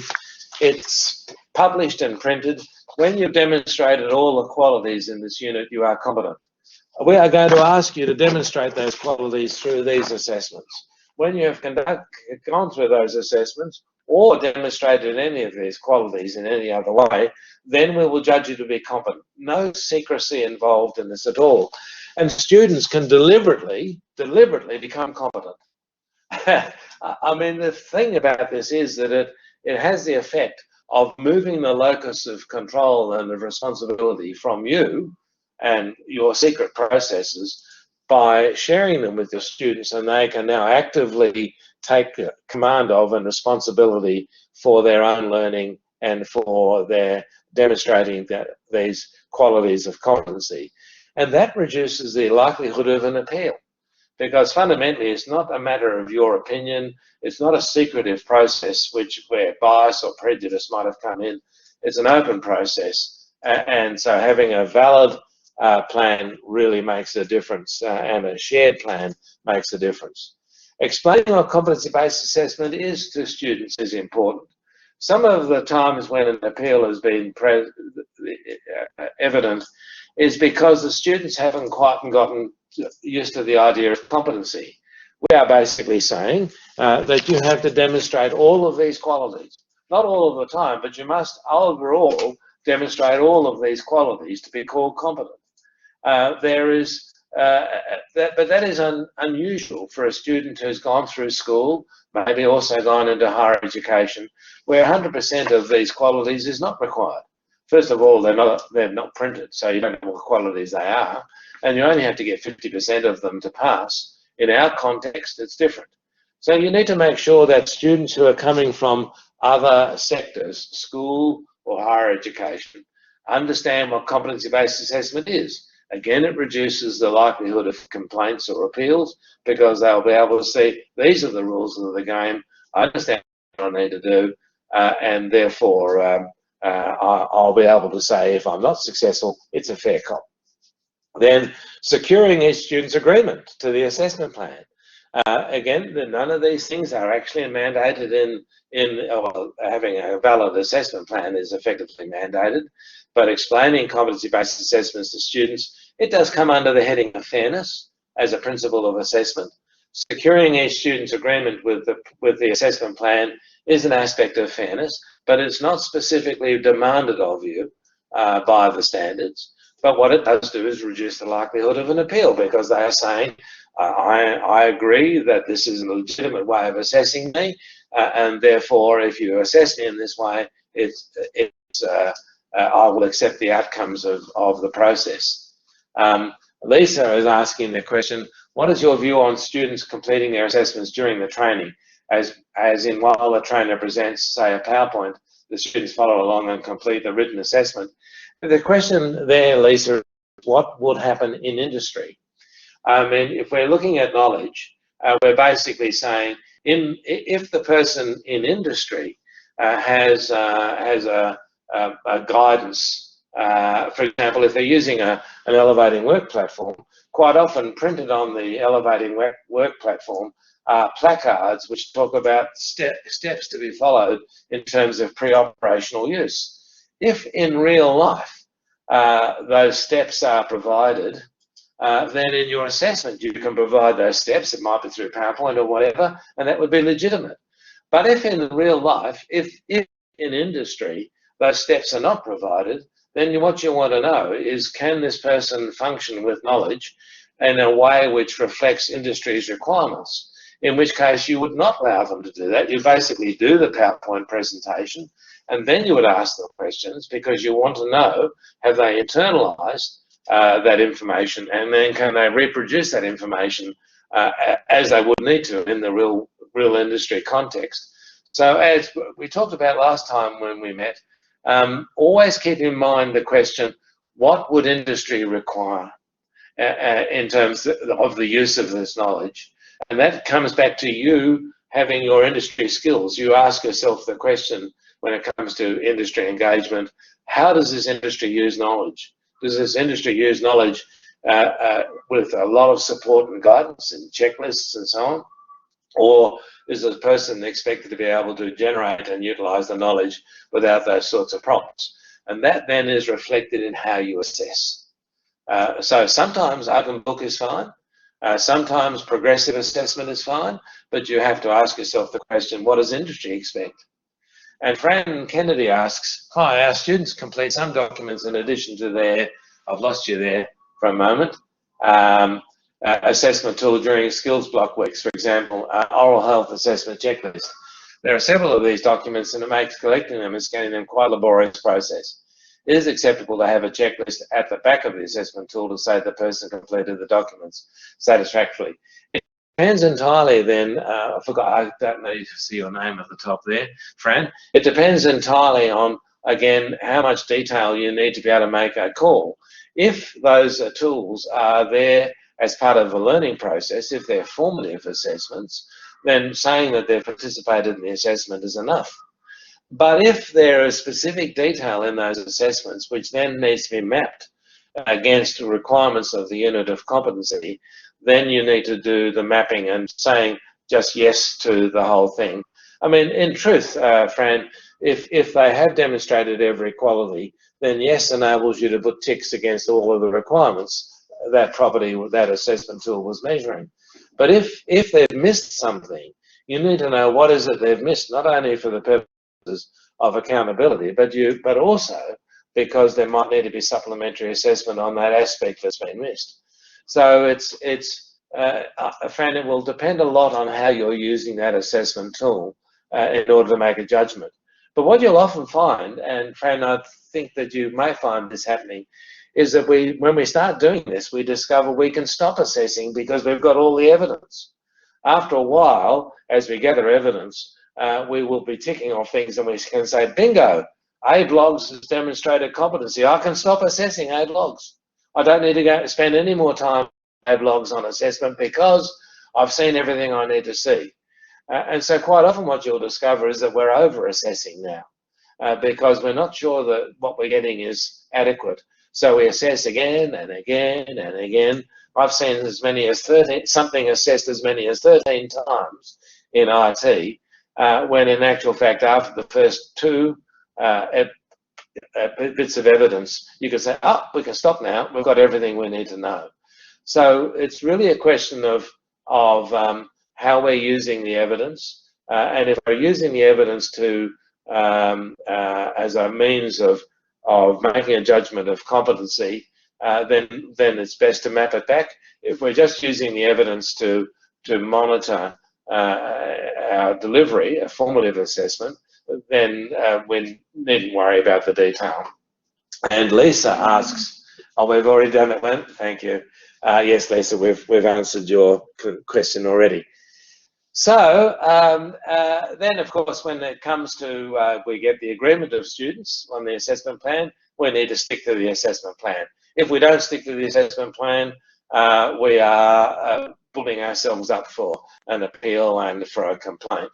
We need to make sure we respond to individual assessment needs. And here, one of the principles of assessment is flexibility and our ability to respond to individuals, but we need to make sure that that response is not unreasonable. We talk about reasonable adjustment rather than, and that reminds us that we can't accept unreasonable adjustments.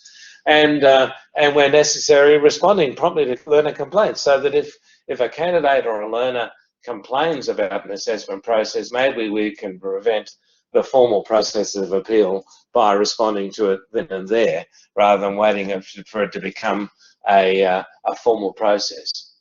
The legitimate grounds for making an assessment appeal are disagreement with the assessment plan. It could be that the student feels that the assessment plan is already inappropriate to them. I mean, it could be that that they might legitimately argue that you're not being flexible and fair because you're, for example, not taking into consideration prior learning, or you're not taking into consideration that they're working in a workplace which would provide a legitimate source of evidence that, in fact, you're asking them to do stuff that they don't need to do. And that could be a basis for an appeal. Perceived variation from an agreed plan, where they've agreed to a plan, but then you've varied from it. Again, we would never argue that variation's a bad thing. What we would have to argue, though, is that as soon as you do vary from an agreed plan, you need to re-establish agreement. So you may discover a new opportunity for assessment, a new resource, a new way of doing something, which is of benefit to you and the students, in which case you would need, if you were varying the plan, to get agreement from the students. They might dispute the evidence that's been gathered, and they might dispute the judgment that has been made on the basis of that evidence.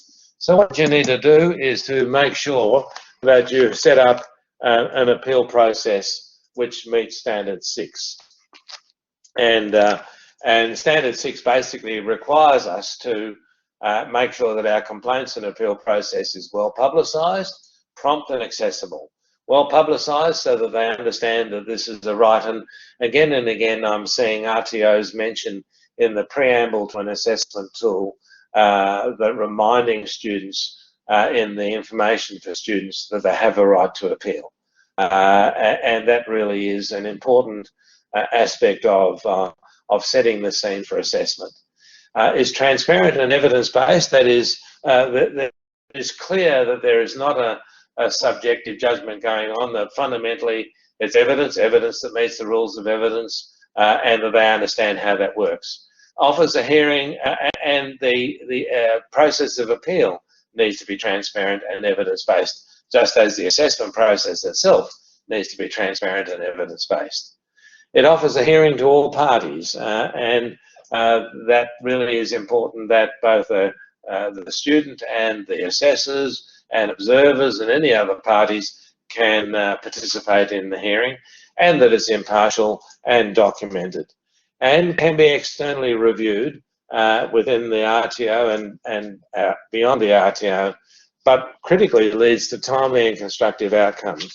And when we talk about outcomes that are constructive, we are, of course, thinking about what happens beyond the appeals process.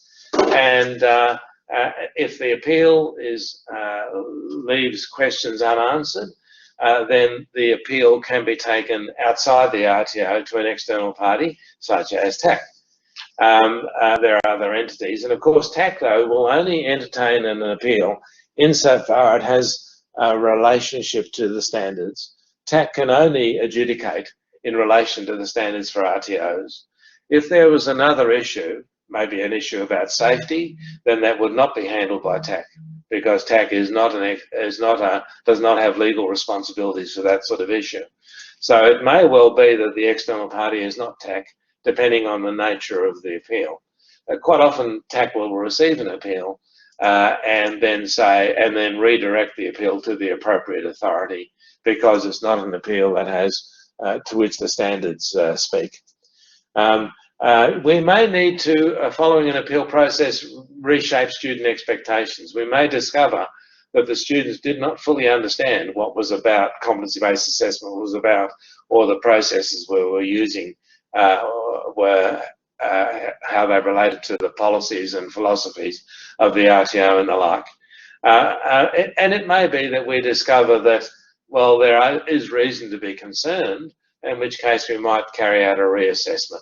And that might be a legitimate outcome following an appeals process.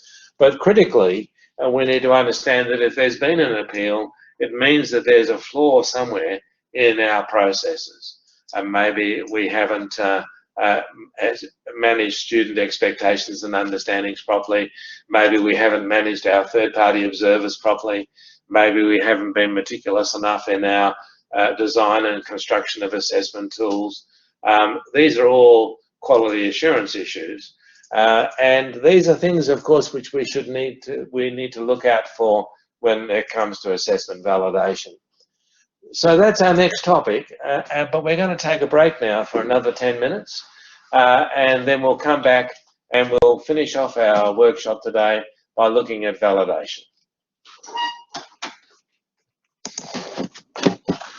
Welcome back, folks. It's really nice to have you with us, and I must say that there are 74 or 5 people for whom I have great admiration, because you've managed to stay with us all this time, and it's a testament to your courage and perseverance. We're now going to look at validation of assessment practices and outcomes, which is will probably take us around about 45 minutes, I guess, but we'll see how it goes. We'll just let it run through. But please, as I said before, feel free to ask questions. We've had a number of questions already put to us, and been able to deal with those as we go, and it's a nice way to work, I think. When we come to assessment validation, I do need to stress that there is a fact sheet on assessment validation to which I would refer you as a follow-up reading. And of course there are the standards, and the standards talk about assessment validation in 2 contexts. One is in standard 1.8, where it talks about validity as a principle of assessment, and it also talks about validity as a rule of evidence.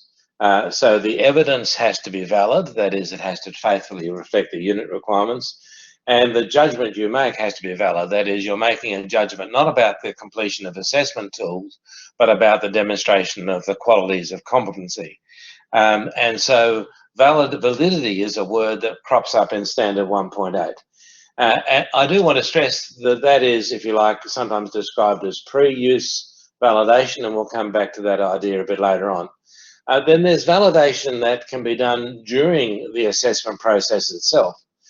In other words, are the instructions and rules being followed in a way which is valid? And then there's post-use validation.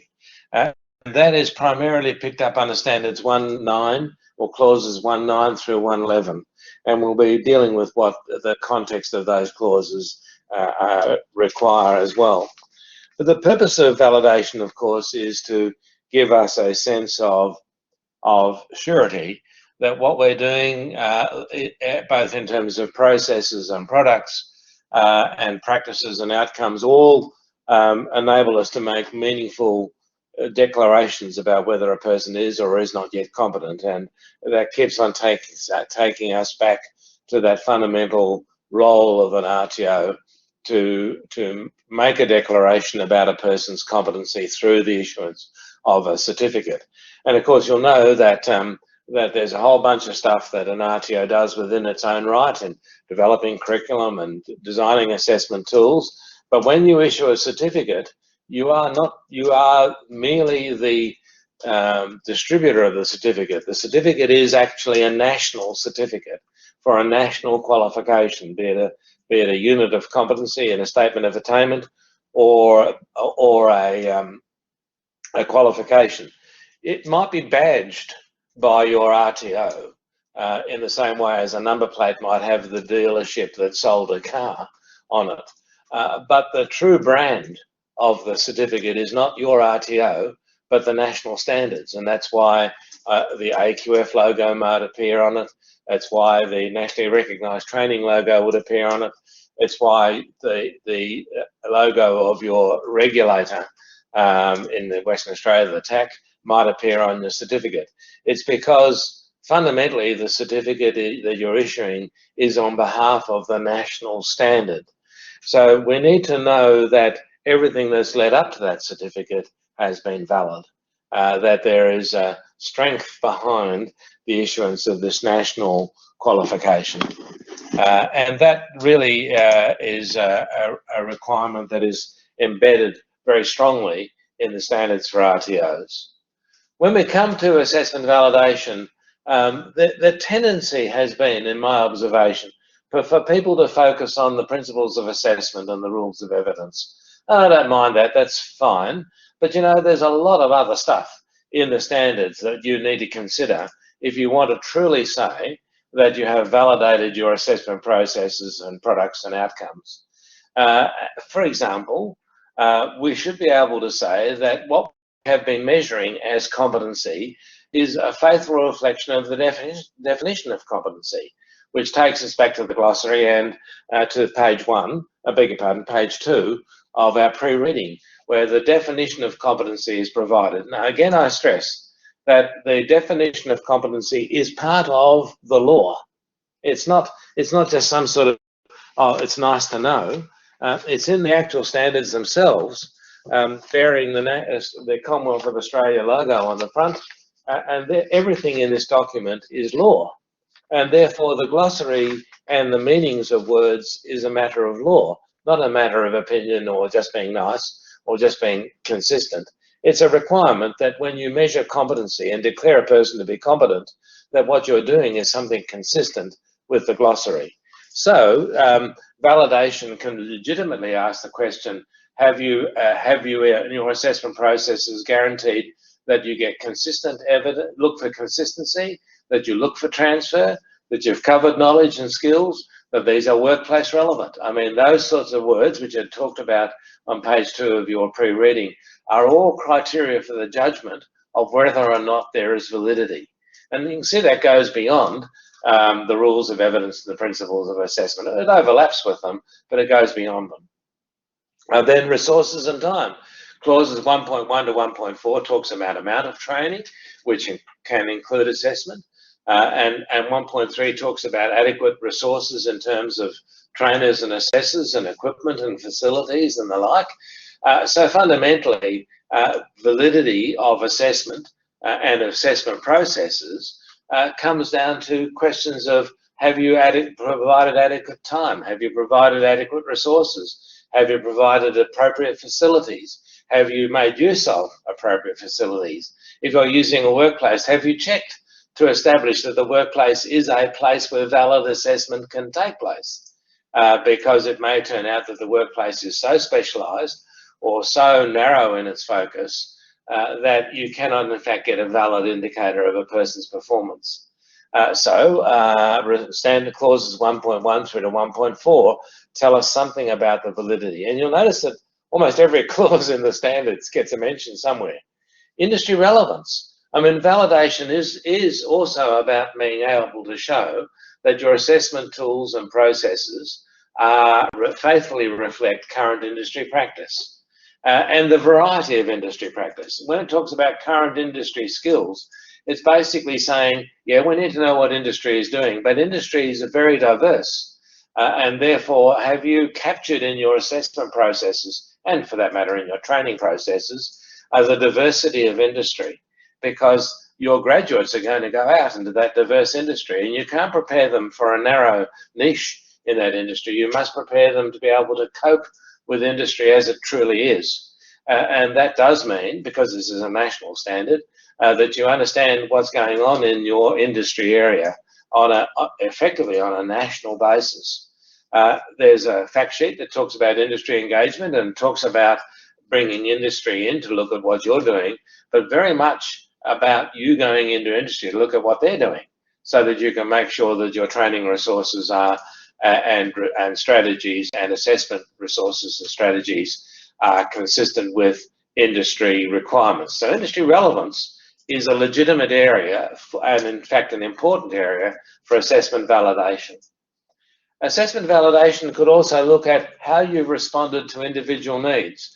And here under Standard 1.7, we're talking about how you cater for individual variations in students. It also picks up under 1.8 where it talks about flexibility and fairness, and also picked up under 112 where you are required to offer to a person who is already possibly competent an RPL process which would enable you to assess and then recognise that they have already achieved the competency. They're all about individual responsiveness and responding to needs.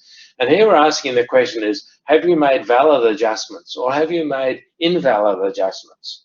Have you made reasonable adjustments? We talked about reasonable adjustment in the last session, but the word reasonable basically does include that you have not, through your adjustments, invalidated the assessment tool and invalidated the standard, the unit of competency itself. So you can see how you respond to individual needs is an issue of both validity, and that is how flexible have you been and retained validity, and validity in terms of have you breached validity in that process. Then, of course, there's the good old one of Standard 1.8, and quite reasonably, you would expect that the principles of fairness, of flexibility, and principles of assessment of flexibility and fairness and validity, of course, and reliability were all addressed. And you want to see that both in the design of your assessment processes, but also in the application of those assessment processes and in the application of your judgment processes. So we're interested in these ideas, the principles of assessment, pre, during, and post-assessment. All of the principles of assessment need to wash across all of those. And again, when it comes to the actual evidence gathering process itself, is your evidence gathering process valid by design? And then the rules of evidence kick in. Is it valid by application? That is, are the assessors acting validly in relation to these assessment tools? And then are you making valid judgments at the end? So you can see that the principles of assessment and the rules of evidence kick in at each level of the process, pre-assessment, during assessment, and post-assessment. Then, of course, assessment must be done by people who are qualified to do the assessments. We can't just have any old person make an assessment judgment. And it's critical that in the design process and in the judgment process that the people involved meet standards 113 through to 120, and that the observers that are involved meet necessary standards in terms of their role as observers. When it comes to assessors, you need to establish that the people who designed the assessment tools, in other words, the pre-assessment process, were people who met standards 113 to 116. And you need to know that the people who made the assessment judgment met standards 113 to 116. There's a little note though in the standards which does indicate that it may be that the person doing the design and the person making the judgment is in fact a team of people who together provide the expertise necessary. So it may well be that the design is done by someone who has assessor expertise working in harmony with someone who has the vocational expertise. And that would be in the design of the tools. And then in the judgment would also have to be made that way. That is, a person with the assessor expertise would say proper assessment processes have been followed, and the vocational expert, the industry expert, would say, and industry standards have been reflected and demonstrated. So you can see that either that's one person, an assessor has all of these qualities within themselves, or two people who together make up provide all of those requirements. And you'll see that that is reflected in a little phrase that pops up from time to time in the standards, where it says industry experts may be involved in validation, or for that matter in assessment, to ensure that there is a combination of expertise. So we are saying either an individual or a combination of individuals who together bring all that expertise together are necessary. So the credentials of assessors and observers could be at an individual level, or it could be as a sort of joint level. And then we need to make sure the work of assessors and observers is validated. That is, all of this design stuff and everything that's been put into the planning and the building of the systems, have these been used properly? Now, that does mean that there are a number of different levels of validation, and it does mean that there are slightly different people involved in validation. So, for example, you cannot validate your own work. You can validate the assessment tools you develop, but you working as an assessor has to be validated by someone else. So you'll find in clauses 1.9 through to 1.11, it specifically specifies that there needs to be a level of independence, that you as the person being validated can't validate yourself. You can contribute to the validation process, but you're doing so as a witness rather than, and as the subject of validation, rather than the validator role yourselves. In the case of training and assessment, in there's specific clauses that talk there about independent validation, and that really ups the level of independence that's required, because there you can't even do it in-house. You need, in fact, to look beyond yourself as an RTO to establish the independence of the validation process. We're not going to dwell on that, but I do refer you to the TAC fact sheet that is there for training and assessment, training of trainers and assessors. So when it comes to validation of assessment tools, you need to validate either tools that you've made yourself or tools that you've purchased or borrowed or gathered from somebody else. It's a bit like when you hire a car, even though it's not your car, you still need to check the tyres and the steering and the brakes and this sort of thing. As soon as you sit behind the wheel of a car, you are responsible for the safety of that vehicle. So if you've purchased or borrowed or hired an assessment tool, you are responsible for the quality of that tool. And so you need to validate that tool, even though it's not yours and not of your design. And I have to say that quite often people are shocked to discover that they've paid a lot of money for an assessment tool from what appears to be a reputable organisation, and then they discover on analysis that the tool is not valid. And they, under those circumstances, might need to do some supplementary assessment, might need to make adjustments to the tool or gather some additional evidence in order to make that tool make sure that tool meets the standards. So when you have got your own tool or you've purchased a tool, you need to make sure that first the tool reflects the unit of competency requirements. And it's done in the sort of mapping that I'm seeing most RTOs do these days through a matrix, an assessment matrix, assessment and competency matrix. They need to make sure that the tools that have been designed utilise suitable and accessible resources. And that may mean resources lying outside the RTOs, such as workplaces and work placements, where students are placed in workplace, or it might be simulations on campus. We do need to watch out, and I mentioned this last time, about things like role plays and case studies, because they are really easy to access and set up, but they may not involve the visceral experience of actually performing the competency. Watching someone else perform a competency and writing a critique of it is not the same thing as performing the competency yourself, for example. And so we have to be very careful if we go into role plays and case studies that we haven't invalidated the very competency itself. It's about the competency, yes. Is it actually measuring the competency of the individual? Probably not. Then we need to make sure that in our validation, that our assessment tools and strategies reflect industry needs. This is actually mentioned in standard 1.5 and 1.6, where it talks about engaging with industry in order to make sure our assessment strategies and training strategies, but we're focusing on assessment today, our assessment strategies reflect current industry practice, and the content of our assessments reflect current industry practice. So it's also built into the concept of validity generally. So we would look at our tools, this is all pre-assessment, we would look at our tools to make sure that, that they reflect current industry practice and reflect the range of industry practice, particularly when it comes to knowledge. You're not likely to be able to cover the range of industry practice in skills assessment because you're going to be constrained to a workplace or to a workshop or to an environment. But when it comes to knowledge, you can ask questions in terms of knowledge that cover the past and the present, local and regional, interstate. You can cover a whole lot of stuff in terms of industry requirements through knowledge.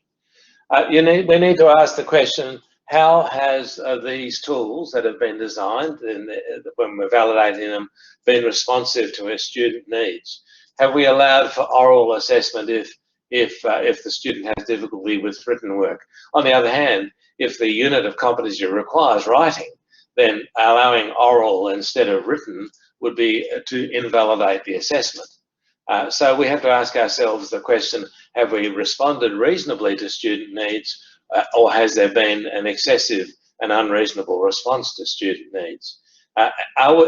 Is the assessment process conscious of the fact that there might be differences in student needs, and how can the assessor instructions and the student instructions reflect those different sorts of needs? Obviously, in meeting the rules of evidence of validity and sufficiency, is the process itself a faithful reflection of the requirements of the unit of competency, and are we going to get enough evidence? Jane Goodfellow asked the question, are there any rules around the language a student uses to respond to assessment questions? And the answer is yes, there are. And we have to be awfully careful here that, that we understand that the presumption is that when we assess a person, that we do so in English, and that they can respond to questions in English and respond with answers in English. If we are going to do it in a foreign language, then we would annotate the certificate with the words delivered in Cantonese or delivered in whatever language it was. So fundamentally, unless that annotation is on the certificate, the presumption is that it needs to be in English. And I have to tell you that there have been some tragedies caused where an RTO, bending over backwards to be kind to its students, enabled students to answer through interpreters. But when the students were now in the real workplace, there were no interpreters. And we had a death occur in Western Australia some time ago where the student who had achieved their qualification in a particular certificate area was unable to understand cries for help from a person because they didn't understand the English and they didn't have an interpreter to hand as they had when they had been assessed. So that would be an unreasonable adjustment. Of course, when it comes to Auslan, if we're talking about a qualification in Auslan, not a problem. But if we're talking about a person demonstrating their skills answering questions in Auslan, then you have to ask the question, in the workplace, keep going back to the workplace. In the workplace, will there be Auslan interpreters? If there are not going to be Auslan interpreters in the workplace, then it would not be appropriate. And it does sometimes mean that we have to say to a person, you will not be able to work in this industry. Mind you, industry is also finding ways of adjusting, finding ways of accommodating very variable students and employees. And that's why you need to keep your current industry skills up, because you may, in fact, be unreasonably restricting students when industry, in fact, can cope with that sort of variety. So you actually basically need to keep going back to industry. You need to keep up to date with what industry is doing. And new technologies are becoming more and more common. For example, if you look at farming, then farm machinery now is often computer managed, in which case you've got a different skill set involved in cropping a pasture or whatever it might take, or seeding or whatever, because there's now some of the challenges that might have been confronted by a person with various limitations might well be overcome by the fact that there is new technology. Your problem, of course, is that there still is perhaps an insufficient rollout of the new technologies to guarantee a person will have access to them. And that's why you need to keep your current industry skills up, because there you'll discover what is reasonable and what is not reasonable in relation to language or variations within students. And it does mean that we are always in an environment of change, particularly with new technologies coming into play. It does mean that you need to be prepared to revalidate and review and utilize your industry skills. We would be very keen for you to, through your engagement with industry, is to extract from it your understandings on a, say, 6-monthly basis. It's not a rule of thumb here, but it's an idea, so that you are keeping pace with the way that industry is moving, so that you too can respond in your strategies and your content of your assessments to those things that are happening in industry. And that's all part of being valid, and it's all part of validation. And then finally, you need to make sure that that vet and industry expertise is being appropriately utilised through the assessment tools. So you can see that this is pre-validation. This is pre-use validation. This information can be gathered by the person developing or purchasing the assessment tools. And this really comes under Standard 1.8. And within that context, it's quite acceptable for the person who is designing the tools to actually reflect upon these qualities and then make sure that they've built these qualities in to their assessment tools.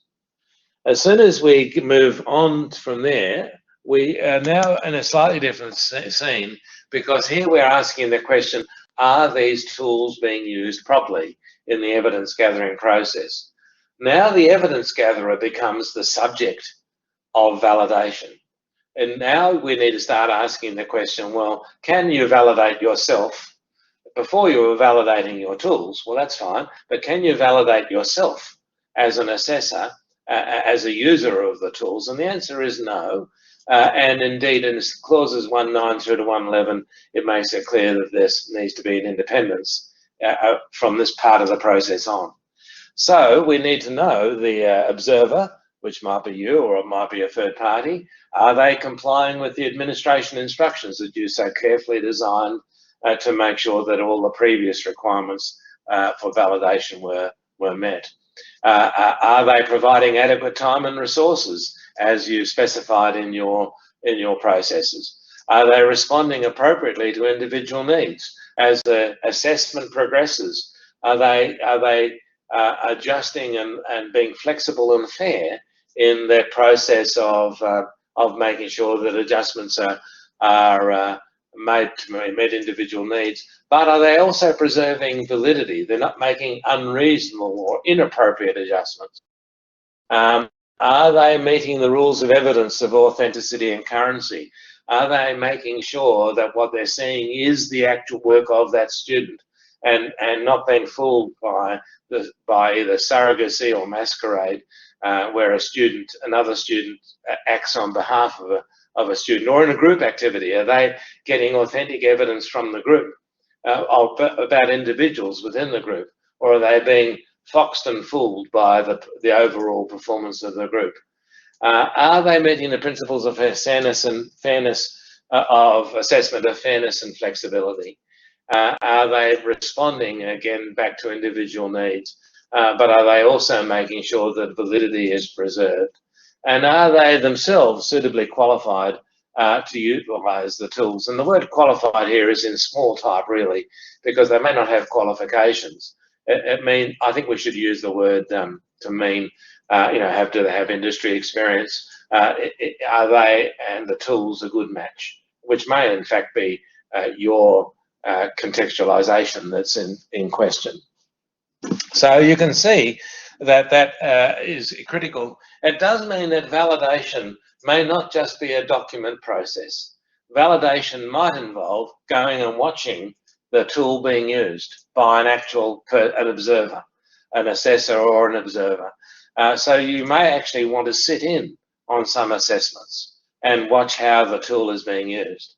And you might want to interview the person after the assessment process, both the student, the candidate, and the observer, and ask them questions about the assessment experience. So here we're talking about live stuff, not just paper and pencil stuff. Going back to the previous screen, that's likely to be all paper and pencil stuff. It's charts and grids and tools and so on. This is all printed stuff. Whereas over here, we're talking about live stuff, where you are likely to be wanting to observe what a person is actually doing. Then we get to the post-use of the tools. We're talking about the validation of assessment decisions. And here we want to basically make sure that the decisions that we make are valid decisions. Now, hopefully by our careful design and our appropriate use, we will end up with good decisions. But you'll sometimes find people who get fabulous evidence and make lousy decisions, partly, if I may say, because they haven't got a way of mapping the evidence back to the standards of the unit, which ultimately lead to a demonstrably valid judgment. And that's where that matrix is so useful, because what it does is take us back through the design process, if you like, sort of backwards, through to ultimately being able to say, yes, I've got adequate, sufficient, current and authentic evidence of every aspect of this competency, which enables me to say this person is competent. So you can see that in making the assessment decision, we need to be able to see that proper process has been followed. That means we need to look at how are observers managed and monitored to make sure that they are doing their job properly. How do we make sure that all relevant evidence is gathered both through formal processes and, where possible, through informal processes, as long as it's relevant and evidence that meets the rules? How do we make sure that the principles of assessment of validity and fairness and flexibility and reliability are being met through the judgment process we're using? How do we make sure that we're not just saying, oh, they've passed the assessments and therefore they've passed, or they've failed an assessment and therefore they've failed? We're not about assessments, we're about competency. So the assessments are just a means by which we get evidence of competency. So the critical thing we're after is evidence. And some of that evidence might come from assessment tools. Some of the evidence might come from supplementary assessments or evidence gathering. Some of that evidence might come from other units. Some of that evidence might come from the workplace. At the end of the day, we want to be able to make a fair and flexible judgment that the person is competent with respect to the requirements of the unit. Do we have a process that does that? Do we make sure that the proper vet and industry expertise are involved? In the judgment process, does a person have both industry expertise and vet expertise, or are there two people who together bring that together to make the judgment? And do we gather evidence of quality? Are we asking the question through the process itself, is there evidence that this is a quality process? Now that was all very well to say, but we do need to understand that this is nailed down in the standards. I've already referred us to clause 1.8, which we dealt with in previous sessions, but 1.8 of course talks about validity and the rules of evidence and the principles of assessment. But clauses 1.9 to 1.11 very specifically talk about assessment and validation. And it basically says there needs to be a systematic plan. This can't be just haphazard. It can't be just happenstance. It has to be planned. And so there need to be policies and processes to make sure that validation is done in a systematic and comprehensive way. We need to have a validation schedule as part of that plan, which makes sure that every training product is validated at least once in every 5 years. Something that's high risk needs to be validated more often, and so we need to consider that at least once is a minimum level. We need to make sure that the right personnel are involved. In the clauses 1.9 to 1.11, validation must involve independent personnel. That means that an assessor cannot validate their own performance, but an assessor can validate the performance of another assessor, and that other assessor can validate the performance of the first one in the context of general training, not in the context of training when it comes to training of assessors and trainers. That comes, trainers and assessors, that has a different level of independence. And these personnel involved need to be qualified, and that's talked about in terms of clause 1.11 and also schedule 1. There needs to be a documentation of outcomes. That is, you need to report what you've discovered through this validation process. And that may lead to resultant action, which I've described here as localised and institutional. By localised, I mean if you discover validity issues with a particular set of assessment tools or a particular unit of competency, you need to fix that. But you might also then ask the question, could these problems be occurring elsewhere in the institution? Maybe in the same industry area, the same problem might come up. Maybe across the board. I've come across RTOs that have within their own processes an error in their templates, which then washes across the whole institution. And you discover an invalidity in one area, and you suddenly realise that because that's a result of an institutional template, that problem is going to occur everywhere in the institution. And under those circumstances, the resultant action is not just about fixing this little patch up here, but going back and saying, well, what have we got to fix right across the board? To get evidence of these things, there's a lot of stuff that you can use. You can do a document analysis of assessment tools, and that's the sort of thing that we as auditors do routinely. We would look at the unit of competency, we would look at the mapping and see how it relates to the unit, we'd look at the assessment tools and see how they relate to the unit requirements and the mapping and the like. So there's this document analysis. Then there's observation. So from time to time we might say, let's watch an assessment take place. I want to see how the dialogue goes on between the assessor or observer and the candidate. I want to see how the observer follows the instructions. I want to see how well the candidate understands their instructions and the like. I want to see how processes are followed in terms of documentation and recording of outcomes. So those are all legitimate things, documentation, analysis and observation. But we might also look at reassessment and comparative analysis. We might say, well, how is it the student's done really well in this assessment, but in a similar unit it's done very badly? How is it possible? So that sort of comparative analysis might say, hey, there could be a problem here. There could be a problem in the assessment process, because we would not expect the student to do really well in one unit and really badly in a similar unit. We'd expect there to be some sort of correlation. Feedback from observers, so that we may in fact say, well, we need feedback. If you're using my assessment tools, I would like some feedback. And likewise, we might get feedback from candidates. So quite often on an assessment tool, you'll see at the end of the assessment tool an opportunity for the student to reflect on the experience of being assessed, and also an opportunity for the observer to reflect on the process of using the assessment tool. And of course, keep in mind that appeals and complaints, which we referred to before the break, also provide us with input as to how well our processes are going. Following up graduates is not a bad thing. Admittedly, the only graduates you can follow up are those that you've judged to be successful.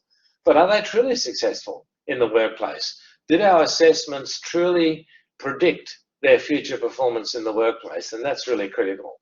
And then feedback from industry. At the end of the day, our final arbiter of the quality and validity of what we do in the vet sector is industry.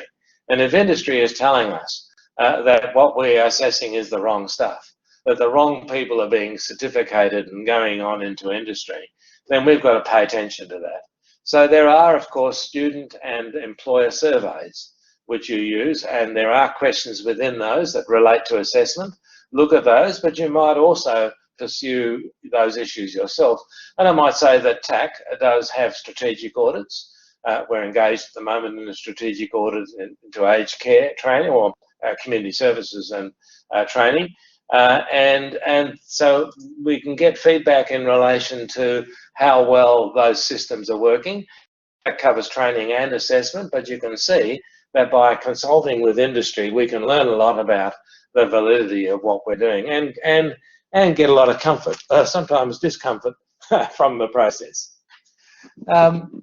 Then, of course, we need to ask ourselves, well, where does this all go? And of course, this all goes ultimately into complying with our quality assurance requirements.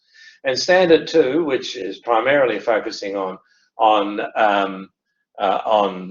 quality, requires that compliance with standard 1, which includes all of that stuff that we refer to in terms of assessment, that there are systematic processes for monitoring.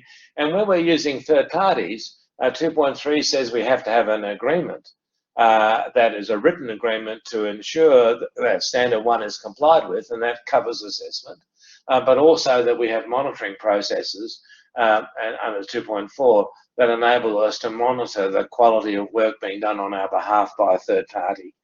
So we can see that all of this stuff about assessment validation is in fact part of that overall picture of quality assurance within the RTO. And that all leads ultimately to us being able to say with a level of certainty that we are delivering a quality product and making quality judgments that lead to quality performance beyond our boundaries once a person moves into the workplace. So folks, we're going to finish at about this point and just reflect on activity 3, which I'm going to leave you to think about. It's really a thought activity. It's difficult. It's easy to do when I've got a group of people in front of me in the room, and I'm not going to ask Claire to be 75 people right now, but you'll find that assessment validation basically takes the criteria that I'd used in an earlier slide, and it basically says what is the requirement for that benchmark. And I'll give you an example, the definition of competency from the glossary. What are the requirements? Well, evidence of consistency, application, knowledge, skill, and so on. What are the sources of evidence that you would use to see if those requirements were being met? What sort of problems might occur? And then what sort of remedies might be considered? And I'm suggesting that you look at sufficient and appropriate resources and time, what sort of requirements might be involved, and where would you get evidence that there was sufficient resources and so on, what sort of problems might occur, industry relevance, responsiveness to individual needs over the page, and so on. Now, I'm not expecting you to do all of these things, but what I want you to do if you have time, and I know time is precious and a rare commodity, is to reflect on these requirements, these components, and if you would like, send your responses to these either in part or complete, if you have the time, to TAC. I might say, by the way, that also helps us with our planning for another workshop. This workshop you're hearing today has been modified from after every time it's been delivered, partly based on the questions you ask, partly based on us getting a bit smarter, and partly based on your feedback following the workshop. So I'm going to leave you with activity 3. We only have 5 minutes left, and I think that's only fair that I do that. And so you can see here the components, and these come from an earlier slide, and assessment requirements, sources of potential problems and potential remedies is what we're asking you to think about. When it comes to references and resources, this is a list of components that I talked about much earlier, at the very beginning indeed, but it's just a reminder of the existence of these resources. I think all of them are available on the TAC website. So if you haven't already accessed them, you can access them digitally, or of course you can print them off if you wish. And again, even with these fact sheets, you'll notice that there are various versions of these fact sheets because we improve them over time. So not only do we ask you to feel comfortable about accessing them and using them, but also feel comfortable about providing us with feedback, because we learn best from you in terms of improving our products. Finally, we do have a few moments for questions, but if you don't have questions you can ask now. Here is a TAC website, beg your pardon, email address, and you can address questions to TAC, and then TAC will either respond to them itself, or TAC will pass them on to me, and I'll be able to provide you with a reply. Can I say to each of you, thank you very much for participating, and can I say to Claire, thank you very much, and happy birthday, Claire, and thank you very much for managing the technology and the infrastructure and so on. It's really been great. And to all of you, I hope you've found this series useful. Do keep in mind that if this has been the first one you've looked at, that session 1 and session 2 are available online. So you can look at recordings of previous sessions. And I wish you all the best with your assessment processes in the future. Thank you.